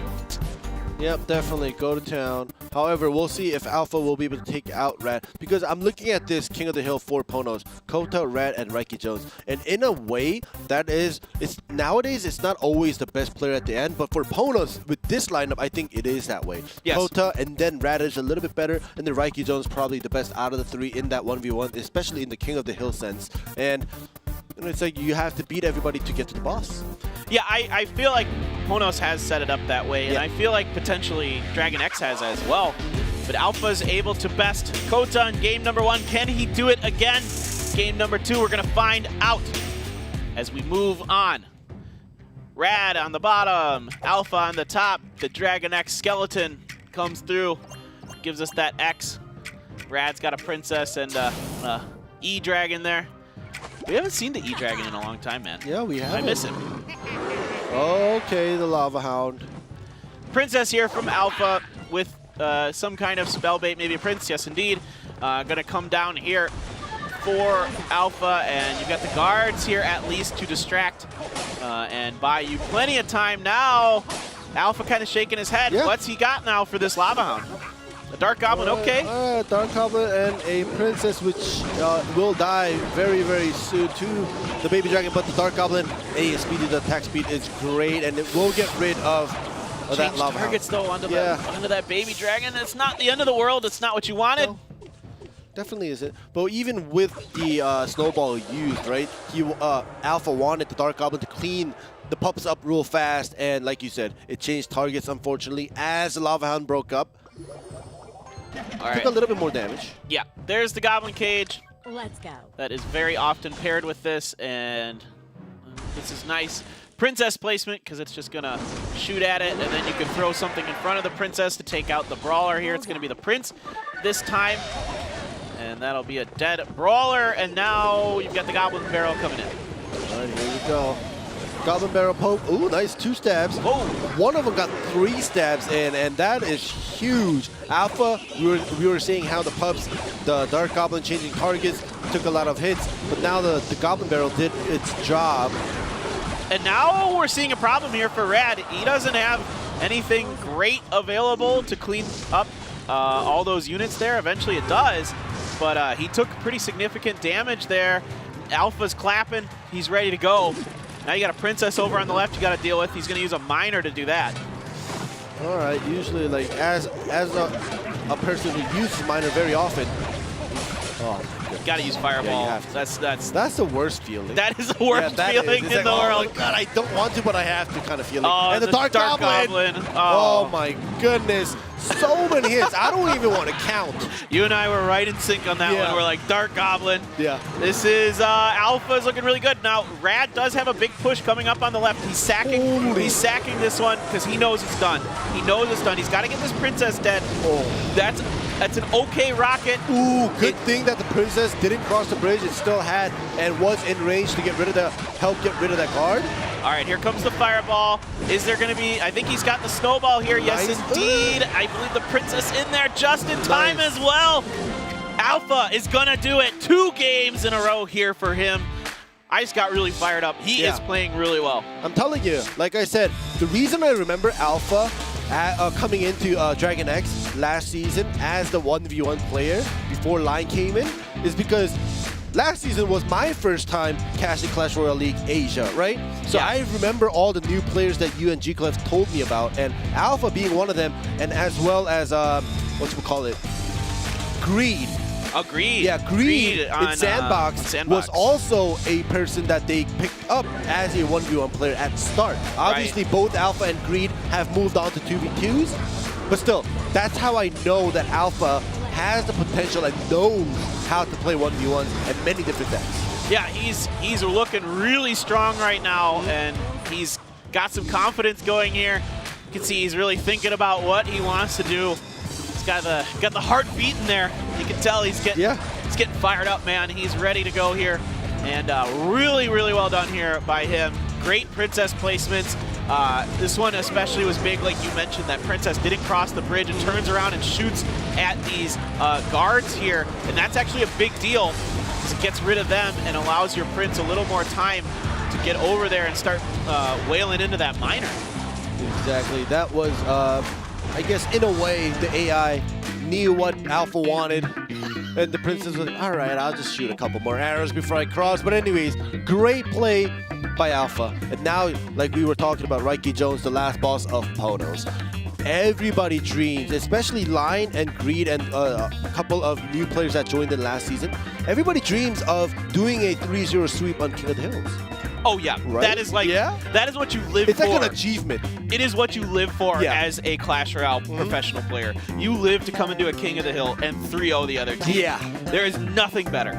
Nothing better. It's like one of the, like when you're playing like an RPG game and you see all these achievements that you can get, you start with the easy ones like kill 10 blah blah blah, and then all the way at the top there's one that's like, all right, this is gonna take months, right? Like this is gonna take months. It's kind of like that kind of achievement, and like 3-0 in the King of the Hill is that achievement where it makes you just feel so great, not only at that moment but for the near future as well. Like it stays with you. You never forget it. Yeah. And I mean, the only thing that's above that is, of course, the 5-0. The Jack 5-0 dream. That was the only thing. The only thing that's above it. That's the only achievement that's higher. All right, so Alpha looking to sweep PONOS here. This guy, an absolute madman right now. Reiki's trying to right the ship. He's got a reverse sweep if he wants PONOS to win this. This is, of course he wants PONOS to win this. Obviously. If PONOS can win this, we'll see. Well, you never know. Reiki could be a spy. He could be a spy. Now we've got some real now intrigue we got some going controversies here with Reiki Jones. What is going on in your brain today? I have no idea. You're pretty funny today, man. I'm not gonna lie. I have no idea. All right, so Alpha, the Princess is out. Is it going to be the same thing? Nope. There's a little. It's different now. The Fisherman here. Okay. So we'll see what other changes are going to be behind all of this. Almost certainly some kind of spell bait. You almost never see Princess without it being spell bait. Exactly, and ooh, Skell Army. But anyways, Reiki Jones, it seems like he's playing the same deck, and as I was presuming and assuming, the balloon. PONOS, they're into balloons these days. Just enough, I think. Yeah. Oof. And even the Musketeer gets that one shot off. Yeah, that's big, and you get the death damage from the balloon there. So Reiki Jones has a nice initial push here. Alpha is kind of shaking his head just a little bit, trying to figure out how he wants to approach this.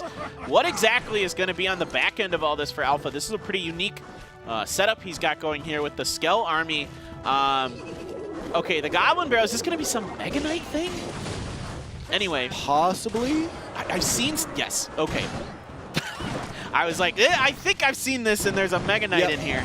And So there's that Mega Knight. Now there is the Inferno Tower available here for Reiki. Of course, that brings out the Crying Skeleton. I think Alpha knew pretty well that Mega Knight was going to go down to a Inferno Tower, but still, it's a little bit ahead here for Reiki. Just a few minor hits and a death damage from the balloon is the difference here. Oh my goodness! Ooh. It's going to be the Royal Giant one. No spell deck. No spells. This is a fantastically interesting deck. We saw a version of this last season. Now we're bringing it back. Love it, Alpha. But if you notice, the Goblin Barrel got a couple stabs, obviously with the Royal Giant, getting the bottom right tower HP. However, this balloon, there's nothing. It's gonna get one. It's gonna get one drop here. Okay, not the end of the world here. I mean, it's taking a lot of damage, but if Alpha can have another good push with this Royal Giant. Here we go. Okay, here we go. Even the Goblin Barrel, nice timing. Yeah, nice timing. Good. And it gets the Inferno Tower distracted at least for a little bit here, but not good enough. Wasn't good enough. But I was going to say, before all that happened with the balloon, Alpha's Fisherman on the bottom left also got a lot of swings in.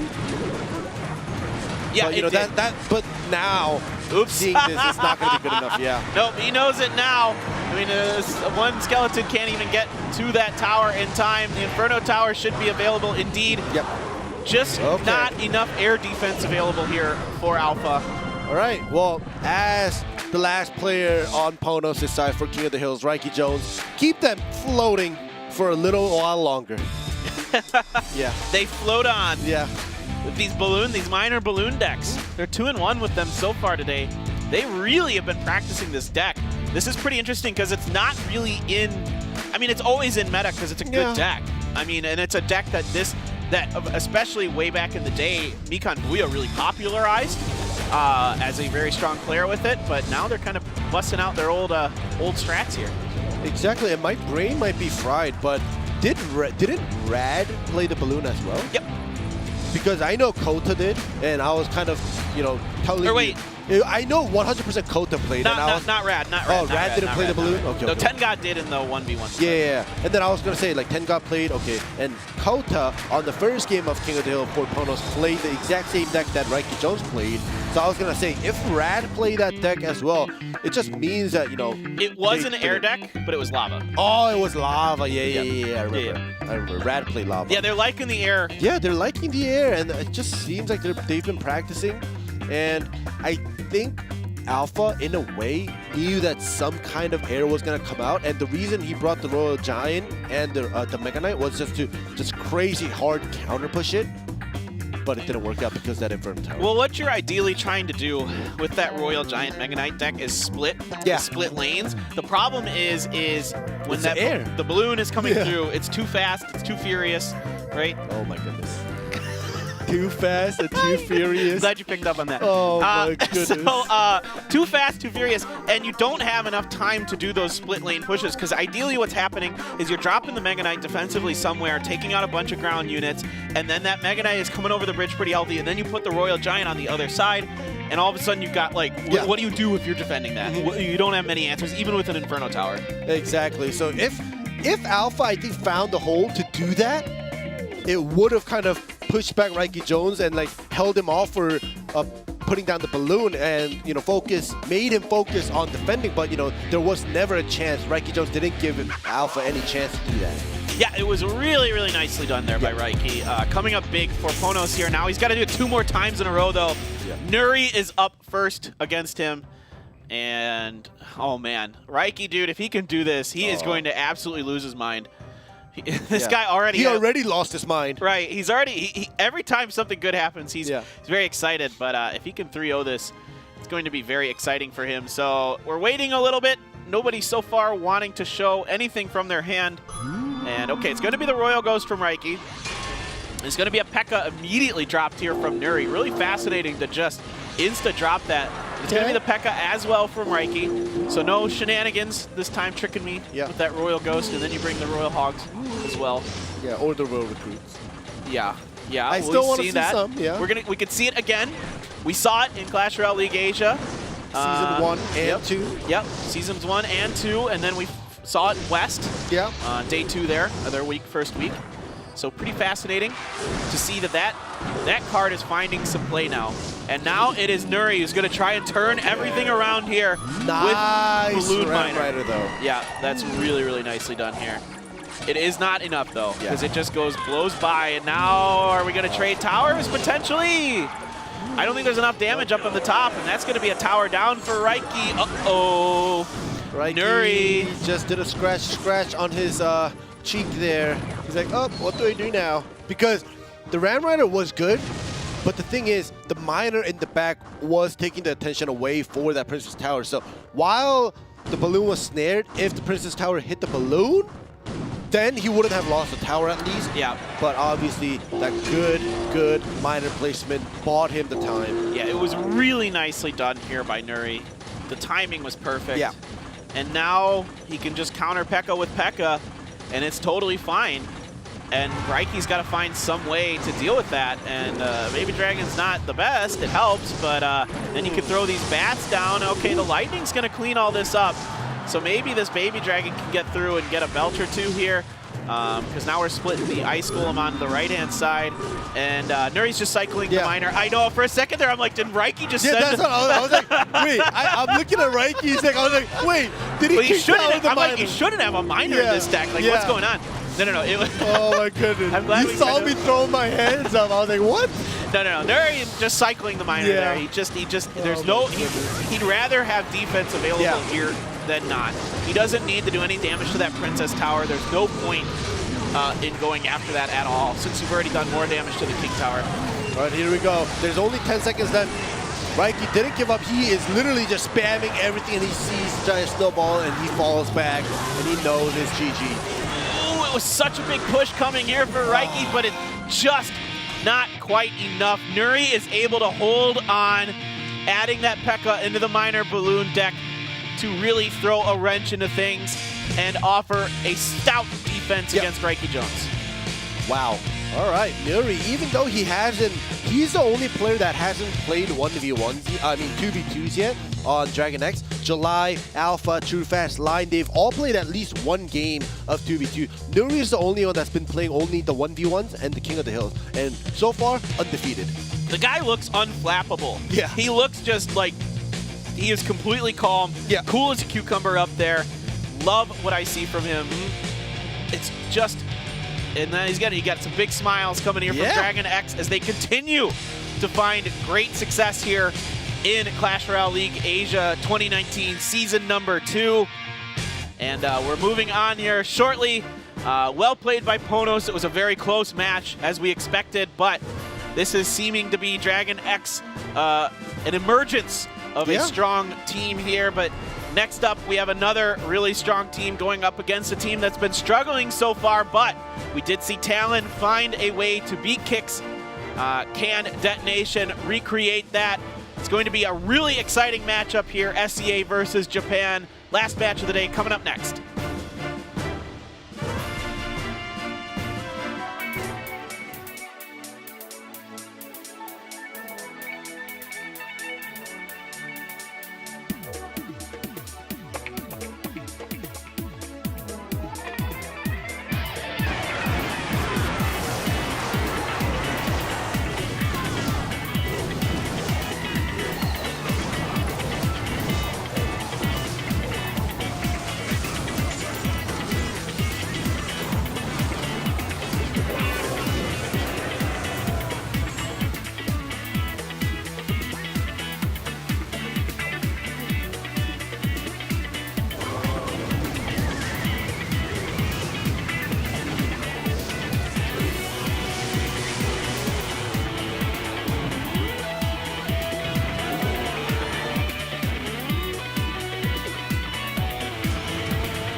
welcome back everyone to Clash Royale League Asia Season 2.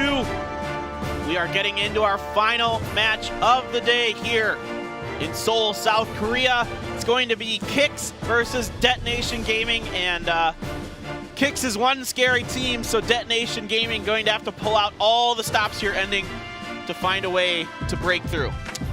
Well, yeah, and you were talking about this right before we got into our short break, where Detonation Gaming not doing so well this season, and they're going up against the team that's doing the best this season, right? So it's going to definitely be a hard matchup. We'll see what happens, especially with some 2 new members added on to Kick. It is my first time casting them, but I am JP and Pedro. They have been just phenomenal.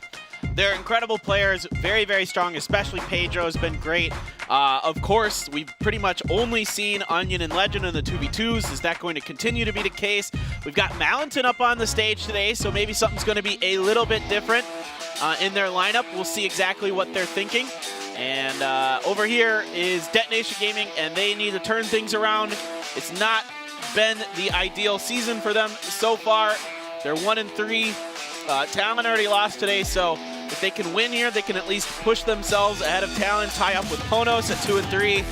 That would be huge for them, especially because the top 4 teams from each group are going to go to the playoffs, so you're really trying to fight for one of those playoff spots. Yeah, definitely, and it's very funny just to say the fact that we can say, oh, if you're 2-3, you're tied up with PONOS, right? Like, you never expect, oh, if you have a record of 2-3, you're tied with PONOS. It's like you have to be like 4-2, 4-1 to be tied up with PONOS usually. All right, so the ban's at least going to be a little bit different for the 2v2. Giant Skeleton is banned, and the Tornado here as well. And then it's going to be Pedro going against Royale in the 1v1. That should be exciting.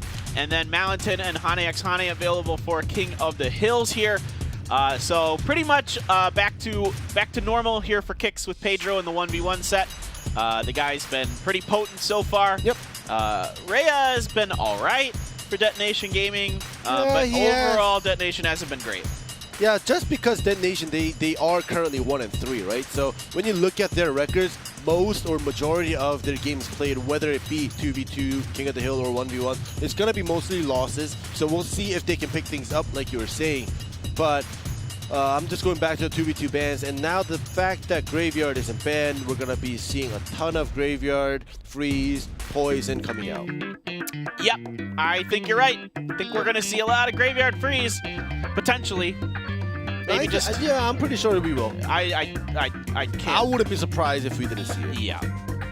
It feels just way too likely. I mean, especially with Onion and Legend, who, as you can see, because the Poison's in there, is one of the most played spells. It's definitely a real possibility. There's some other stuff, of course. You can do, minor shenanigans. There's balloons. There's Hog Riders. There's all kinds of stuff available. But these days, Graveyard is the hotness. It definitely is. And you were, as you were saying, Onion and Legend, I was just thinking, like, what can we call them? Lunions. Legend Onions? and Onion put together. Onions? Oh my gosh. Oh. I actually thought about that and it sounded weird. It does sound weird. Ojins. No matter how you put it together, it sounds weird. Lunion. We need to come up with something clever for that duo. Because, I mean, I feel like there's got to be something like... There was a time when we had a bunch of players who had food names. Oh. Because, like, there was, there's tempura, right? There's tempura, there's meat. There was onion. It was Kix last season where they had meat. Yeah. Meat 74, meat... And onion, meat 24, I think, whatever. Meat 24, yeah. And we were like, wow, we want to see meat and onion come out together. I don't really feel like... And I'm not... They can call themselves whatever they want. Yeah. But I don't feel like it really inspires a lot of, like... fear in your opponent calling yourself Onion. I mean, what are you going to do? Like, get in my eyes and make them water and stuff? Yeah. Like, I don't know. All right, it's going to be a 2v2 here. It's time for Kix versus Detonation Gaming. And Graveyard. No, like, there's some other stuff it could be, but yeah, Graveyard. Yeah. I mean, maybe Lava. Yeah, Lava is possible too, obviously, with the Tornado being banned. Tornado being banned, it basically just opens up a lot of, Lava Hound, free placement of, whatchamacallit, the Miner. Yeah. I mean, and we've seen some of this, like, P.E.K.K.A stuff that's can fit in with just about any deck. There is a Lava here from Detonation, so yep, there is going to be an attempt at doing a lava here, and we've got the E-Wiz. It's going to zap up onto both the Lava Hound and the Mega Minion now, and it's going to be the Ram Rider here from Kix. So it looks like both players, both teams, I mean, kind of going a little bit off what we maybe expect. Yeah, what are we playing? 1v1? Like, Kix, they brought out that Ram Rider and the P.E.K.K.A. and saying, I'm seeing a 1v1 right now in the 2v2. Pretty significant damage done here by Detonation with that push, too.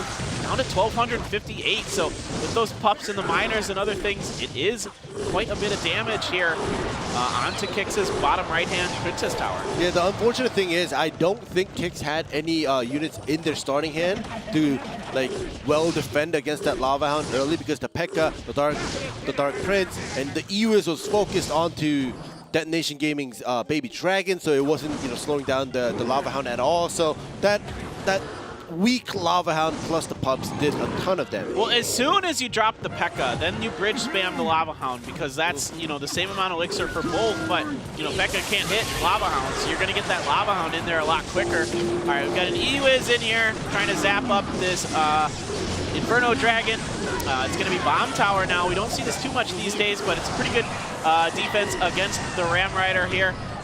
More damage being done, not as much that time from that Lava Hound push. We're going to try and spam the Ram Rider, see if we can find some ways through the defense of Detonation Gaming here. There's a miner on the back. Will this Baby Dragon also connect to the tower? No, it's that other Baby Dragon just far enough away. Definitely isn't connecting. If the splash damage was connecting, I think it would have gotten like at least four hits. But nice lightning to get rid of all the supporting units. Oh, that one. You might have wanted to hit that Baby Dragon as well, but too far apart. It should be pretty close to enough damage. Now you got to try to get through here with a Lumberjack and a Mega Knight. Is there going to be a Ram Rider following up in the back of this? Yes, indeed, along with the Dark Prince here. That Bomb Tower is only going to last so long, but there is a lot of defense here, and they got something else in there just in time to buy enough time from that Dark Prince. I couldn't quite tell what it was because the letters were over there. I know. I was like, oh, what I couldn't see exactly what it was. The poison's coming down. That Ram Rider gets pulled through, so it doesn't get the charge.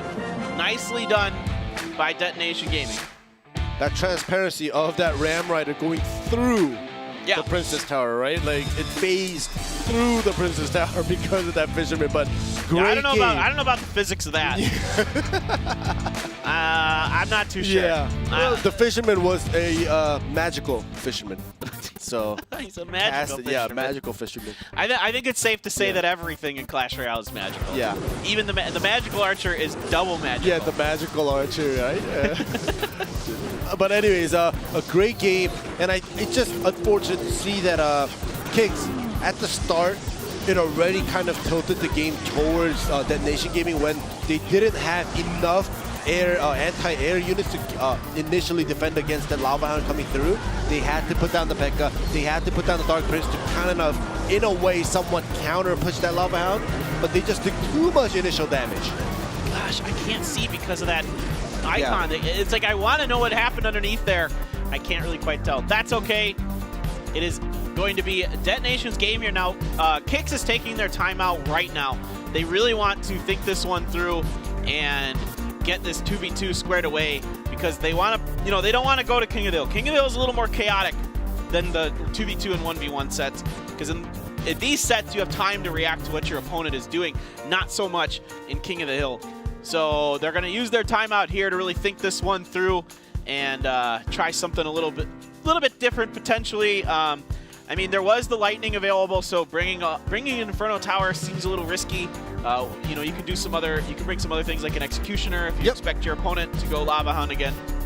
Yeah, I think just sticking in just one Executioner, just for anti-air, or just for the sake of Executioner just being so strong nowadays.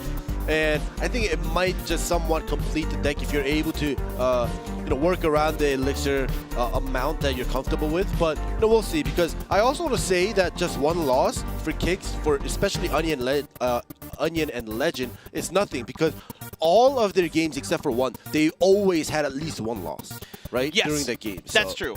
Yeah, that's used true. To it. This is a very strong 2v2 team. So, and you'll see that a lot with good 2v2 teams, that they don't just 2-0 ever. Yeah. They just kind of 2-1, because everybody's really good at 2v2. They're really good at making adjustments, flipping a few things around in their deck. to kind of take advantage of what your opponent's trying to do. And 2v2's been around for a long enough time that these players have gotten very comfortable at it. And it's going to be game number 2. Onion and Legend trying to turn it around and not lose a 2v2 set for the first time in a little while. They've never lost a 2v2 set 2-0 or 0-2. Yeah. Right, Log. Log for log. Did you ever watch Ren and Stimpy? No. Oh, then I can't make this joke. Okay. There was a song in Ren and Stimpy about logs, Oh, okay. and it was there was like a game that was just a log. And Nope. it came in like one of those like. It's already not funny. I'm listening You know to you. what? I'm like, it's already not funny. It was not actually. I didn't find the show all that great, but this song was ridiculous Okay. and mildly hilarious. Because the song was really stupid.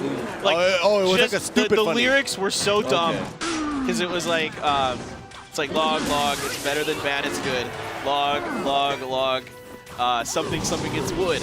Like it's like the goodness. dumbest lyrics you've ever heard. Oh my goodness. There's that exactly, executioner. yeah. Ah! We called it, and that is, but that executioner got taken down here, and it is going to be the Mega Minion swinging away. Yeah. And that is going to be a tower down onto this. And there is a lot of damage coming. Now both Princess Towers are down. We had a little bit of a technical issue here.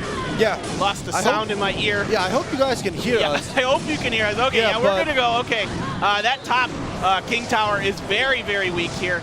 And that's 1,031 left and 2,000. So double the damage done here by Kicks in that push there. But if you look at it, they still traded that Princess Tower. They still were able to do significant amount of damage to each other's King Tower. So, you know, it's not a bad trade. Obviously, their other remaining Princess Towers are very healthy. But as you see, the King Tower's HP very low. They're both probably going to try to 3-crown this. Yeah, so Detonation's going to try to push the right-hand side here to at least defend up what's going on. There's some lightning coming in here, a really nice lightning here by Detonation, but this time the Executioner being patient with it. Great placement and timing, just annihilates the pups. Really well done by Kicks. Exactly, and you know, we were just talking about this. I'm very happy to see that Executioner actually be put into the deck to finally counter that air. And they literally just put in that Executioner, and it's dealing so well with any of the air units. Oh my goodness. The jump! The Mega Knight jump! It's gonna take this one down here. And it is going to be Kicks with the comeback. We knew they wouldn't go down 2-0. We called it. They listened to us. Yeah. And we're back. Our sound is back, so we Yeah, can hear our sound ourselves is back. now. Yeah. Sorry about that, guys. Yeah, the moment as the Princess Tower trade was happening, we were both looking down, so I didn't get to see what happened. Right, we both were like, the sound is gone. We're starting like... We look down, we look up, Princess Tower's down, King Tower's at like half HP. I was like, what just happened? You guys saw what happened. You know what happened. Yeah. But Everybody saw it. That You can was see, okay. Ram Now Rider. I see it. Okay, Ram Rider, Mega Knight, and the Baby Dragon, and the Mega Minion plus the Lava Hound for the tank. Okay. So the difference, here is that Kicks has a beefier, harder hitting push up on the right. Once those pups come out, you know, if you got that snowball to clean that up, the Baby Dragon doesn't hit very hard. The Lava Hound before it splits into pups doesn't hit very hard. But then you've got a Mega Knight and a Ram Rider, they hit hard. Yeah, and you know, nowadays, you talked about this paper. Nowadays, we don't get a lot of small grouped up group units. We get single units, right? Yeah. And Baby Dragon, ever since the beginning, I personally disliked it because it hits so weak. And it's only good against group units, right? So why not start to change the Baby Dragon into something else, single target, that hits a little bit harder? Sure, and you'll see a lot more Musketeers Yeah, these Musketeers, days. flying machines. Yeah, flying machines. Yeah. Mostly the Baby Dragon is there to tank. Yeah. It's just there to take some shots and maybe if there's bats help. But yeah, you're right. I think there could be some room to kind of maneuver around that unit a little bit. We'll see. All right, we're moving on to game number 3 here. I think it's definitely, I mean, it's just so weird because it's so tanky. It is. It's super tanky. It's just like you feel like really comfortable when it's out there. It's like having a nice pillow. It still does a little bit of damage. It's not as weak as a Lava Hound, but it's not as tanky, but it's still tanky enough compared to the other flying machines or Musketeers. So, yeah, I understand why it's used, but look at this. The Lava Mirror. The Lavas. It's going to be lava against lava. And we don't even have Hane X Hane here, so I can't make some kind of joke. Ooh, great lightning. That is going to eliminate a lot that was in front of that Lava Hound for Kicks here. So they're going to clean up that Lava Hound pretty well. They take a bit of damage. Let's see how it trades out here. They're going to drop a poison in the front. Some of the pups connecting. All right, so we have an offensive and a defensive poison coming through. But that is definitely advantage Kicks. They had a little bit nicer push here. Should be pretty easy to defend this with the Mega Minion. He's going to clean up that Valkyrie as well. All right, a lot cleaner coming from Kicks. They made the initial push. Detonation Gaming, they took a little bit more damage. I don't know. Detonation, they've been playing the Valkyrie since the first game, and yeah, it's good. But like I was saying, once again, it's only tanky. It's only good against grouped up units. Yeah. Right? Yeah. I mean, it'd be good right now to have against those guards, but, you know, a Baby Dragon's fine too. But now you get the Mega Minion defending the Miner here. The pups split apart, but there is an Inferno Dragon there to tank through all of that. One of the pups does connect there up on the top, so that's a little extra damage here for Kicks. Ooh, and I think he got, the Lumberjack got one swing in. All right, the Lightning cleans up all that other junk, and now there's a Baby Dragon here, and the Lava Hound's going to get distracted by the Goblin Cage. There's that flying machine we were talking about. And another good Lightning here by Kicks, getting a lot of value out of those Lightnings. So this was a slightly better push here for Detonation. They're getting a little more damage. Yeah, it definitely did. They got actually a lot of damage in compared to how much they've given. So right now, Detonation Gaming, they basically almost caught up to what they have taken. But now, like you were saying, the attack was finished, it was defended, the counter attack came through, and once again, the gap has widened a little bit more. A couple of big shots from that flying machine rocked in there, and now you've got a counter push here from Detonation, the Miner in the back, couple big healthy Baby Dragons, another Lightning that resets that Inferno Dragon, but we're going to need a little more defense available here for Kicks. There's that Snowball. Good, good, good. So that is what they needed there. Now it is a little bit, they're pretty close here actually, 950 to 1,115 there. So slight advantage Kicks so far. Yeah, very, very slight. If you notice, though, the spells they have are almost identical other than the Giant Snowball and the log difference right now that we can see. Oh, another big hit from a Lumberjack. Yeah. There's still 2 minutes and 30 seconds, and I don't think we're going to go to TKO, so, you know, the Lava Hound being sent with, the poison damage, the lightning damage, I think that might either way. Whoever just lands the spell damages and allows it to add up is going to be the victor. It's a really nice Valkyrie placement, though, by Detonation Gaming. That might save them the game, as it prevented any extra damage from a Miner coming through here. There's a poison of their own, so now they're going to bridge spam here with that Lumberjack. It's just a Mega Minion. No, that's all you need is one swing. Two swings. They got two swings. Oh, but they're able to get the Snowball off in time. Oh my gosh, that was close. I was looking at the top, dude, because the Lumberjack, literally, like you were saying, only the Mega Minion, and it got two swings in, and then Nation Gaming's tower had 134 HP. I was like, all right, they're done.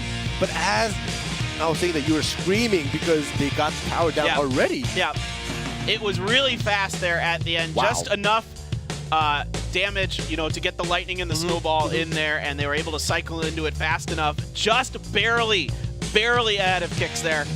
It was really, really close. I'm pretty sure in Kicks' mind, they knew, all right, we got the Lumberjack swing, we just needed spell. Yeah. And it was very close. It wasn't one-sided. It wasn't Kicks making huge mistakes where, you know, they obviously lost that round, right? It was very close, neck and neck, back and forth. Just Detonation, they just had a little bit more a quicker calculation of what they needed. Yeah, it might have been a little bit just getting those cards into cycle a little bit faster too, or something like that. Or I'm curious to see the replay here at the very end to kind of compare exactly the damages there. It was so close, and I was looking at the top two because I'm like, oh, that's not enough to stop those Lumberjacks. But then the Lightning came, and I was like, oh, okay, no, that bottom one's done if they can get the other spell off in time. So this was set one where, you know, our sound went buggy. Yeah, our sound went a little haywire there on us. And it was Kicks who's able to take it with that strong push on the top to get the 3 crown here. And you're able to get a very healthy Mega Knight, get a jump in.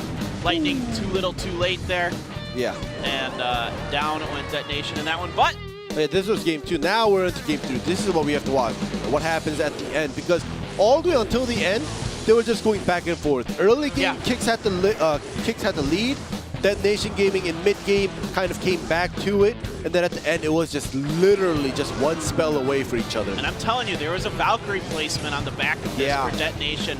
That 1,000,000% saved them. So here's the Poison to kick this damage party off. Yeah, this is the moment. Look at this. Then, okay, the Poison's 216. Then you're going to get the Lightning. 307 there. There's 9 left. Oh. Snowball's all you need. And it was so close. Wow. I don't know if Kix had a spell ready. Like, if they could have potentially beat that out.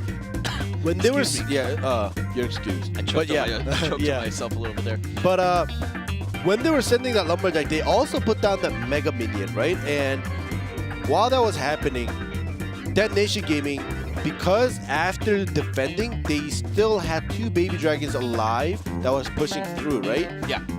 After that, they didn't put down any more units. They focused on using and cycling through the spell. So they basically Lightning, Poison, Snowball, while Kix put down Mega Minion, Lumberjack, and waiting for another cycle into and waiting for that more elixir for the spells, and it took them longer. Yeah, I would love to see what Kix had in their hands there. I would love to see exactly if there was maybe... It's like one of those, like when you play chess, and you have like those little practice things where you got to solve the puzzles, you know, where you got to try to get checkmate in as few moves as possible or whatever. Like, I wonder if there's a puzzle there for Kix where they could have actually... just barely gotten ahead of Detonation. But whatever, we're on to the 1v1 match. It's Pedro versus Rhea. This is going to be a really good matchup here. Pedro has not been defeated in a 1v1 set. Can Rhea be the first one to kick the king off his throne? I don't know. Pedro, of course man, you don't know. I don't know. Pedro's so good. We haven't seen a whole lot of some of the stuff that I've been seeing in some of the other regions here. We've been kind of just staying within our own little meta here. Okay, there are the Royal Hogs again for Pedro. And once that Lava Hound came down, he knew there was not good answers for the Royal Hogs from Rhea. And this is looking pretty similar to matchups where people drop these big heavy things right away, and then their opponent has the counter. All right, but now this one's scary because he's got the Lumberjack that's going to come down underneath this. Fisherman's here to help pull it away. Okay. Good Magic Archer placement. Gonna get both the Baby Dragon and the Lava Hound, and the Giant Snowball will get rid of almost all the bats. Great defense compared. Now after the first initial attack from both parties, right? You can compare the Princess Tower HP. Obviously, Pedro did a lot more. This was really well calculated here. Rhea not doing too shabby himself there, able to put it together well. All right, the Royal Ghost was being cycled here, so he's not going to quite capitalize the same way on this as he did last time. The Royal Hog's going to come with the Royal Ghost, backing it up. That is a down. That is a down. Princess Tower. What does Pedro have for defense? It's going to be the Rascals. Oh my goodness. Because he knows he's not in a hurry to defend just a solo Lava Hound, because it's not going to be so much damage. And the Baby Dragon and the Flying Machine, they were distracted by the Royal Ghost and the Royal Hog, so you know, he could take his time. Yep. Oh, there we go. Great Goblin Cage placement. Now, weirdly enough, that Lumberjack seemed keen going after the Rascal Girls, but it's okay. That's going to be a dead. Ooh. Nice bats to distract the Flying Machine while the Baby Dragon was taking. If the Flying Machine locked on, I think that Princess Tower could have been in critical health, but bats, nice. Yeah, it was really nice timing. It's really hard to catch that Flying Machine before it locks onto the Princess Tower because of its tremendous range, just like the regular Musketeer. But Pedro doing a nice job with it. All right, there's the Baby Dragon, and the Royal Ghost going to get in front. There's the clone, as you would expect here from Rhea.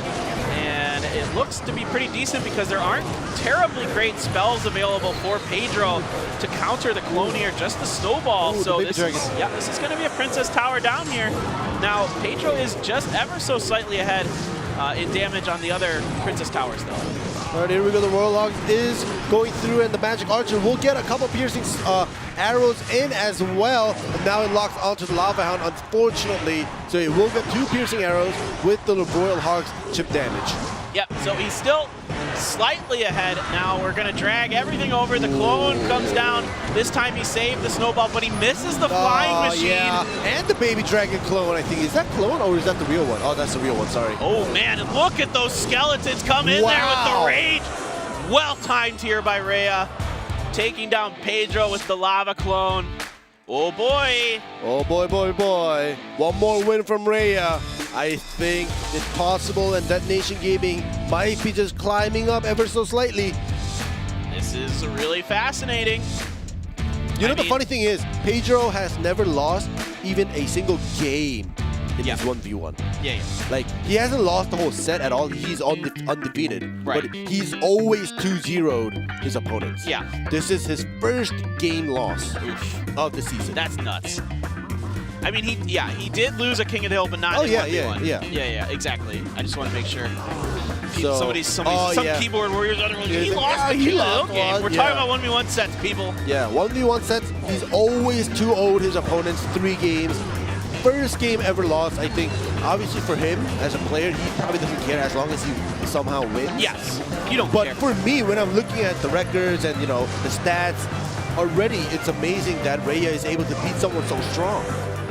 Yeah, it's Rhea from time to time will come out and just play really, really strong.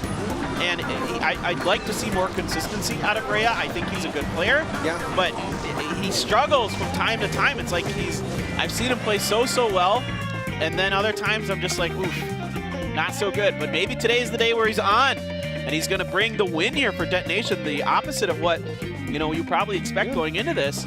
You wouldn't expect Kicks to get 2-0'd. Yeah. I mean, no way. Nope. But maybe it could happen. Anything is possible. Rhea trying to take the match here for Detonation against Pedro. Game number 2. Another funny fact is Pedro and Rhea, they both went up against Line and Benzer. Both of them, right? Yeah. In 1v1. Pedro 2-0'd both Line and Benzer. Rhea got 2-0'd to Line and Benzer. No way. It's like the opposite, polar opposite. That's super funny. Yeah. That's so bizarre how things shape out like that sometimes. Are we doing now? Is Pedro doing some clone shenanigans? You want to clone? I'll clone you. I like clone too.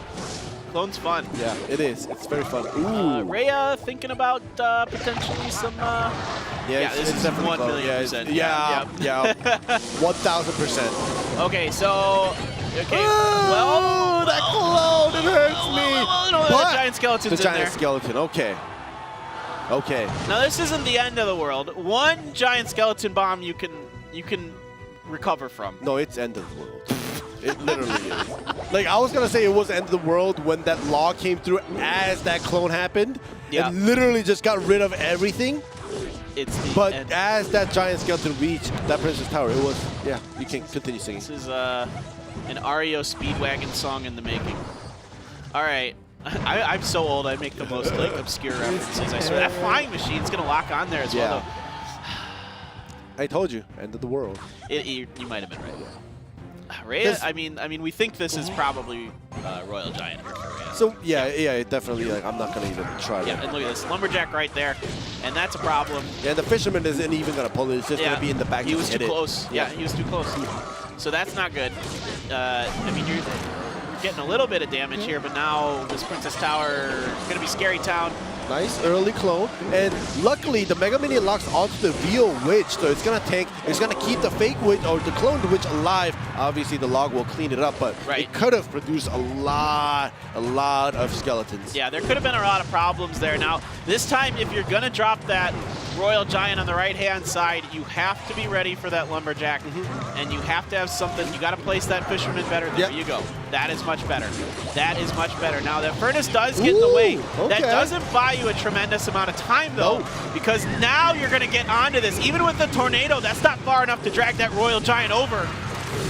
All right, and with the fisherman being able to tank so well, Oh my goodness, Rhea's comeback is insane. And Pedro has no spell damage right now, so he doesn't have a miner, he doesn't have a goblin barrel, he doesn't have any spells to offensively attack, take down that 402. There's only 10 seconds left. All right, you got to get something in front of the tower here. Is there a furnace? You can't Lumberjack, let that lumberjack attack. Oh, it's gonna tie things up.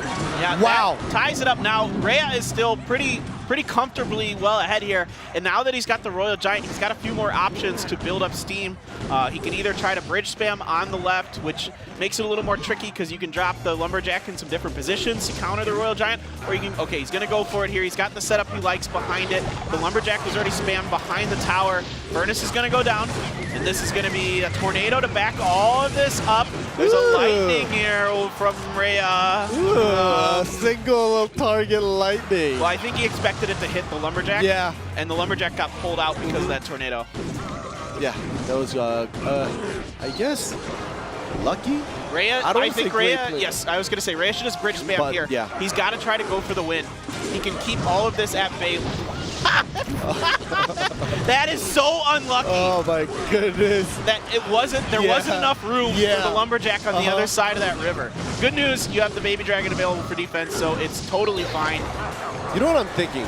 Don't bridge spam the Royal Giant. Pocket. Yeah, just pocket it and just allow it to hit and just get like 1 or 2. Because Now is the right time to pocket it. If you're gonna do because if you bridge spam it, oh, he's gonna get rid of it early. But if you bridge spam it, right, it gives Pedro the time to respond with the Lumberjack and whatnot. Yeah. But if you pocket it, you can't even react with the furnace. You can't even react with the and Lumberjack. now you can drop something on this furnace because it's in the pocket if you felt like it to take it out quick. You got to be careful about it, but if you felt like it, he's got other ideas. Okay, he's just going to go for the build-up here. Okay, now this is a really good fisherman. If you get that Lumberjack out of the way, now there is going to be the tornado available. Oh, so just one shot, one shot? No. Oh, wait, did it get it? No. No, it didn't, right? No. I'm telling you, pocket. I'm feeling, Well, this time around, the furnace was down, so I understand why he didn't pocket, but I'm, like, as long as the furnace isn't down, oh my goodness, Rhea, please. I mean, okay, this is not the end of the world, but now if you wait patiently, there you go. You get the Lumberjack down because the fisherman's going to go over there. There's the clone. You're just really trying to take this Royal Giant down as quickly as you can. One more shot, he got it. Really? Wow. Rhea's got a 2-0 Pedro? Wow. Well, I mean, I don't know what to say. Yeah. That was... Oh, look at that. Oh, he was just showing off his guns. He was like, oh, look at my guns. Hey, he's got those goblin guns, man. Yeah. You see that? He looks like the arm in the goblin emote there. Well done. Wow. Really well done. Just patient over that bridge. Maybe he knows something we don't. Yeah, maybe. Because Pedro in shock, though. Yeah, the first set that he has ever lost, the first games he's ever lost in a 1v1 set. Rhea 2-0s him. Rhea with another moment of genius. He does this, man. Sometimes where he just comes through and you're just like, what? Man, he's good. But then other times you're like, oh, how are you? You're not playing well, buddy. But Today, anyways, much better. At least Pedro is keeping his record clean. Yes. He's 2-0-2-0-2-0-2-0-2. Yeah, it fits nicely on our stat sheet. Like that line there. All right, well, the red side was apparently the side to be on today. Chaos Theory over Talon, DragonX over PONOS, and then Detonation Gaming with a big upset over Kicks. Once again, another team coming through here and upsetting Kicks. And now Kicks has got to start really considering what's going on here. They got to try to right the ship. They definitely do. You can't keep this up because now DragonX is ahead of you, tied with Chaos Theory for second and third. And things are really tightening up in the middle of that. So, yeah, you can see that standings right there. PONOS tied up with Detonation Gaming, like you were saying, and it's funny that 2 and 3 you can be tied with a team like PONOS, and DragonX all the way up there now, and Kicks is dropping down one by one. Maybe it's time for Malenton to play because his record sheet is clean. Well, he had a chance had that gone to King of the Hill. Yeah, I think there might have been a legit chance that Malenton comes out. we'll see. Going forward, I think you just stick with Pedro. I mean, you're going to lose a set. Yeah. You can't win every 1v1 set in a season. No one's ever done it. You just can't do it. And it's so hard. All right, so let's talk about Group B here. Sandbox versus Bren, Game With versus OPGG, and OG and Entus versus Fav. That's going to be awesome. You do not want to miss that on Saturday. Fav versus OGN, the top 2 teams in Group B right now. That's going to be super good. It definitely is, and he's saying it's super good because OGN right now, currently, it's not last season. They're number 1. Fav is number 2. And all the other first and the second game, they're the middle and the bottom of the pack dueling each other to see if they're able to climb up. So, yeah, wow. Group B's games, the matchups are insane. And the fact that the first place team and the second place team game is the last game, perfect. It's exactly how you want to end the day, man. It's just how it works out, and you gotta love it when it does. So this was a fun day, but we didn't see anything super unusual today, other than the Mega Knight Royal Giant deck. Yeah. That was probably the most out of place thing. We didn't see anybody really dip too deep into what we've seen, like with the graveyards in 1v1s. Yeah. Even in 2v2s, we didn't. Did we even see? I don't know. It was not many graveyards in 2v2s either. So because of the bans. Yeah, a little off meta. Okay, guys. Well, that's going to do it. We are all done here today with Clash Royale League Asia. There's the music, so now you really know it's time. Thank you so much for tuning in. Come back Saturday for Group B. Same time, same place. See you later.